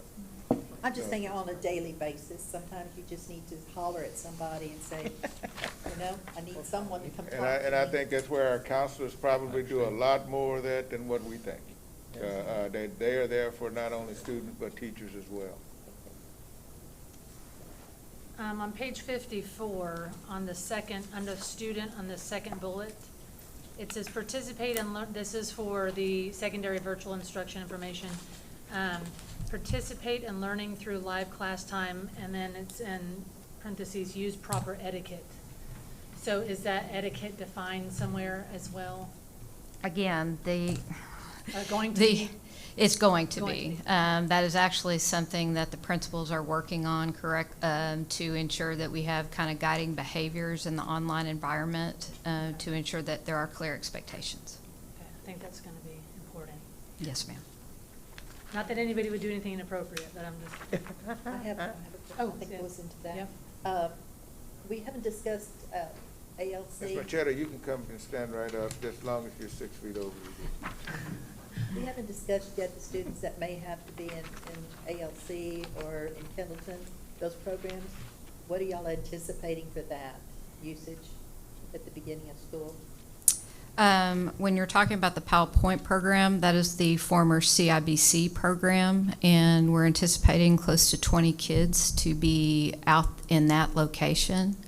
Again, staffed accordingly to provide the therapeutic environment that we envision for those kids. When we look at ALC, we are looking at a smaller number because some of the days also counted when they were in their virtual environment within the springtime. We couldn't hurt those kids just because school was in a modified plan. And so that through guidance with TEA and as well as the guidance from the school principal, we counted a lot of those days. And so we'll start with a very small few in the ALC environment. And then we're also having to look at troubleshooting in regard to, there's going to be a lot of kids that might be in ALC that might decide to start in the virtual environment. And how is that going to count towards those days? And so we're currently working on providing the answers to that. On page 56, the virtual instruction grading, I was curious for the kids that have, not so much grading, but testing.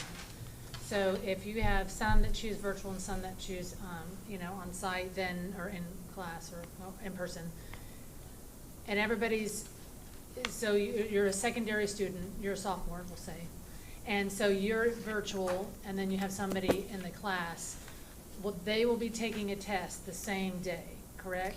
Different methods, I guess, but same, because they're required to log in at the same time as the in-class class, correct?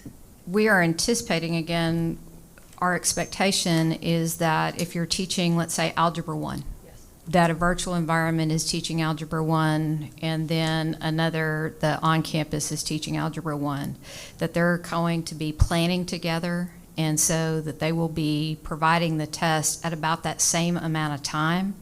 But I think they're going to have to also troubleshoot that time period, because if you offer it here and it's the same test over here, then you have an imbalance as far as kids having an opportunity to maybe know the material before the test. That's what I'm getting at. Absolutely. And I know, yes, and we are aware of that, and those are some also the logistics that we're going to have to address. I can tell you that based upon administrator feedback and being an administrator in my time, kids will talk quite quickly about cheating, and they're going to report it to their teacher, and then we're going to go through the same process that we do as an administrator on campus to do an investigation and to determine what specifically is happening in those particular environments. And so the communication between kids and their teachers and teachers to the administrators so that we can follow the proper policies are very important, particularly when we're starting to look at grading and the opportunity to cheat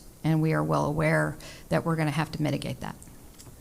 Okay. Not that, again, that anybody might do that, but. Never. Never. Two different tests. I think I'm actually at my last one, page 63. Under guidelines for community-based instruction, this is under the special education guidance. Under guidelines for community-based instruction, 1, 2, 3, 4, 5, the 5th bullet down, it says staff will use verbal reminders and visual supports with students to maintain 6 feet distance from workers and customers. What would an example of a visual support look like? This is going from the special ed classrooms that are going into the transition program, where part of their education is out in community-based organizations. And so I think that is going to be based upon those needs of the kids and based upon the information that we derive from their IEPs that will help guide. But I also have Tiffany coming down here, Tiffany Mathis, that can provide also some direct information on that. She thought she was not going to have it. Yeah. There's a delay, so I'll apologize. You're good, thank you. Okay, I didn't hear the question. So I was asking, it says staff will use verbal, this is under guidelines for community-based instruction. Staff will use verbal reminders and visual supports with students to maintain 6 feet distance from workers and customers. I don't know what a visual support would look like, so I was curious. It's kind of like the picture behind Dr. Randall, where it has the symbols of the different mascots for schools or the representation of a high school. So for example, if you wanted a student to remain quiet, you may have a picture of a face with the finger over the mouth. Okay. That's a visual support. Okay, so they would have one that says like 6 feet or move? It or would probably some have kind an of picture arrow or something with the 6 on it, yeah. So that's something we're gonna come up with? We have different programs that we can just punch in what we want and it'll produce the photo for us. Gotcha, okay. All right, thank you so much. Does anybody else have any special? I kind of did, I didn't know how they ended the year last year, or how we're going to start with our homebound students. How does that going to look? Is it going to just be the same program or that we've been doing, or with the teachers meeting with those students Right. too? We definitely are working with that through our subcommittee, because there are some concerns, of course, going into homes. But we definitely have to implement the student's IEP. And so if the art committee has agreed that that's the most appropriate placement in the least restrictive environment for a student, then we would have to move forward with that. How many students do we have in homebound right now, or do you know? It varies. I think we ended the year with about 65. Yeah. That's a lot of. But not all of them receive homebound on a regular basis. We do have some that are just intermittently served. So you work with your homebound teachers of what their protocol and what their expectations are from the different students they have to service? Yes. Any other discussion before we take a vote? I have. Oh, yep. Alex, I think I heard you. Mr. Hunt, I heard you first. I had a couple questions. So if the recommendation, especially for elementary school students, is that the students need to, stay in the classroom all day and they need to eat in the classroom as well, are the teachers, are they guaranteed that they're still going to have a duty-free planning period? That's law. Okay. Yes, 30-minute duty-free lunch, and then 450 minutes every 2 weeks for planning. And then I just had a question about just kind of like the cleaning regimen. I know that we have our janitorial staff has done an excellent job. They do a deep clean every evening. What is it going to look like for teachers, and are they going to receive, I know they're going to receive PPE, but are they also going to are they going to receive, Lysol wipes and disinfectants and all that? They're going to have to clean their classrooms. Everything to clean their classroom. We're still working on exactly how that's going to look in terms of how that, for example, a secondary classroom, how that classroom is transitioned from one period to the next when a group of students leave and the next group of students come in. We will have hand sanitizer present in every classroom and office in the district, and we're also looking at the ability to give the student a wipe on the way in, they'll wipe down their desk and their chair, those types of things before they begin. So we're still working on exactly how that will look during the school day.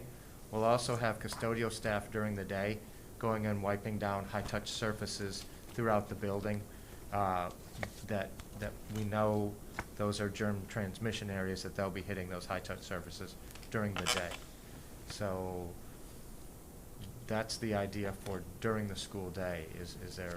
You expect that teachers, though, for elementary level, they have, and again, I assume that you don't have guidance on this necessarily yet, but things like manipulatives and things like that, those are going to need to be cleaned often in order to keep the kids and the teachers safe.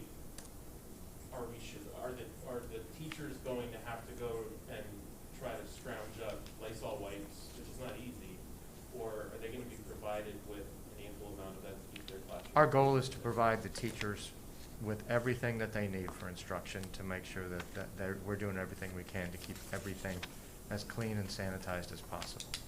Yes, there are some items that are more difficult to come by, and we're working on those. John? Yeah, I've gotten some praise over the months about all the hard work I've done to make school happen, and I've deflected that praise to you guys. So I would just want the public to know that the board has not come up with this. You guys have done the hard work, and considering all the situation in the society these days, I don't know if there's much better plan that could be out there. So I just wanted to thank you guys for all the hard work you've done. My last question is the contact tracing. You guys mentioned that a couple times. I think somebody did. And I know what the phrase means out in public. I want to understand what it means in LCISD. Very similar. So what we do is if we have an employee that is positive, we literally sit down and visit with, over the phone, visit with them and say, tell me who you've been in close contact with. We define what that close contact is. We walk through who they've talked to, who they've visited with. We've got procedures in place that our expectation is masks, distancing, so that we can minimize some of that exposure. Once we determine who's been exposed, we then contact those individuals and state you've been exposed. We don't tell them who. You've been exposed. You're on a 14-day quarantine starting here, ending here. If you remain asymptomatic during that time, you can report back to work. Should you begin to experience symptoms, contact us again, and we'll walk you through next steps. We inform them about the leave being for the 80-hour leave coverage. Thank you. Okay. Anyone else? No? Okay, I'm going to, the main discussion, my concern is we're going to online and virtual. Did y'all at any point in time think about doing the online for the first 3 weeks or so for a certain age group? And I'm going to bring out the kindergarten, say through the 2nd grade, and get them online so that it gives the teachers more time on the campus with the older students to get everything kind of a routine going so that there is not so much of this all in one day, everybody comes in. And at the same time, some of the parents that are working say, I don't want them online, I need to get them to school.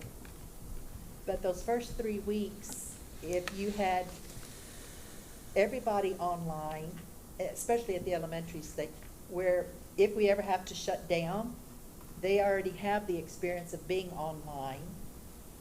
And did y'all ever consider that, or did y'all ever consider that maybe starting them after the Labor Day schedule?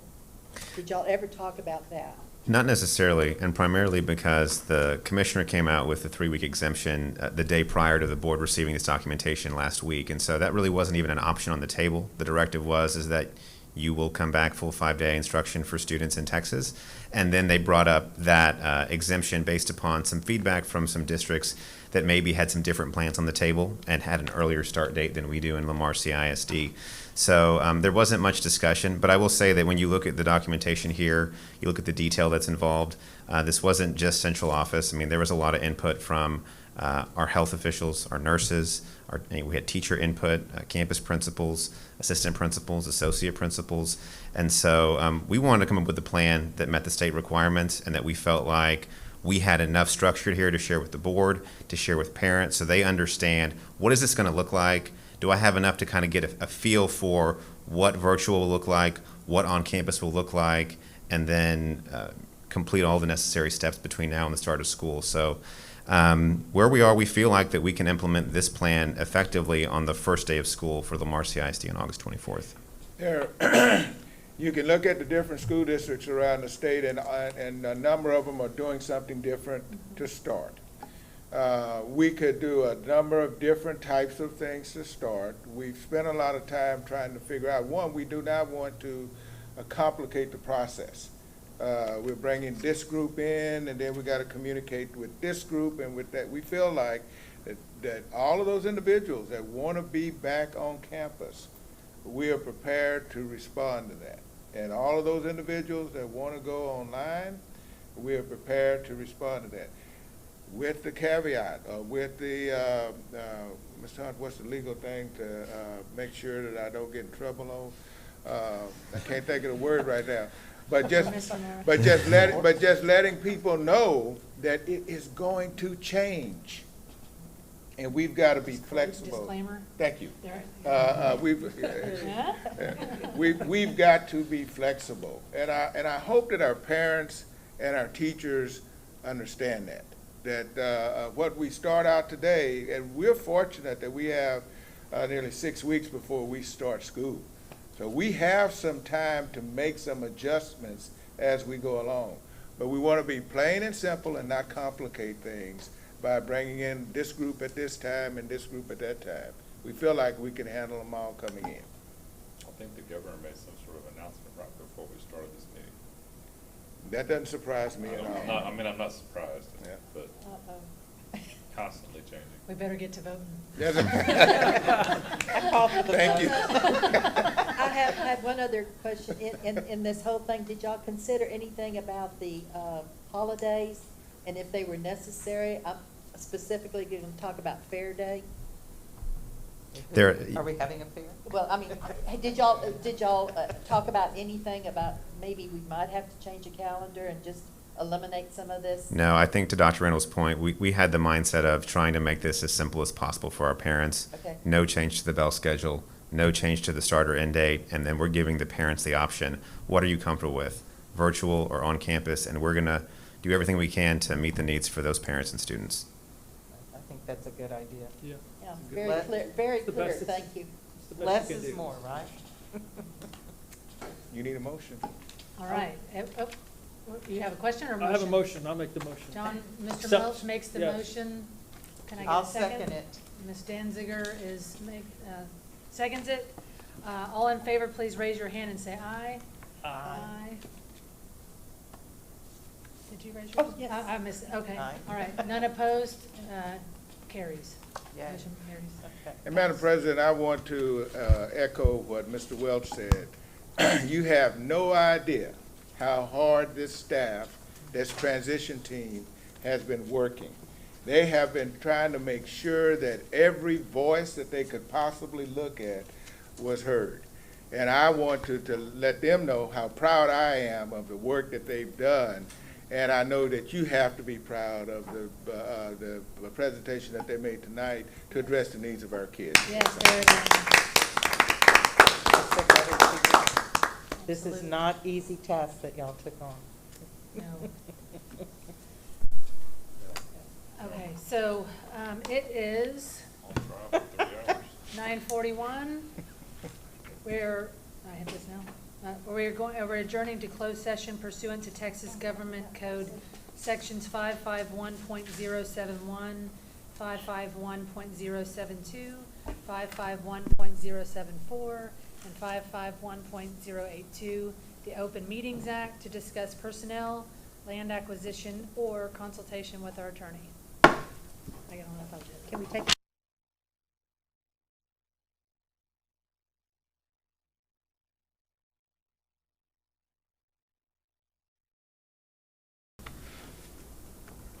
All right, we're ready. Madam President? It's, We are now back in open session. It is 10:09 PM. We have a quorum. Are there any motions to be made? Any future agenda items to be added this evening? No. Upcoming meetings, we do have our, the board will return on this Thursday, July 16th at 7 p.m. for our special bond board workshop. But we have the 6 p.m. meeting as well, Yes. right? But it's, Yeah, well, but she's referencing board meetings, so. okay, well, it is 10:10, the meeting is adjourned.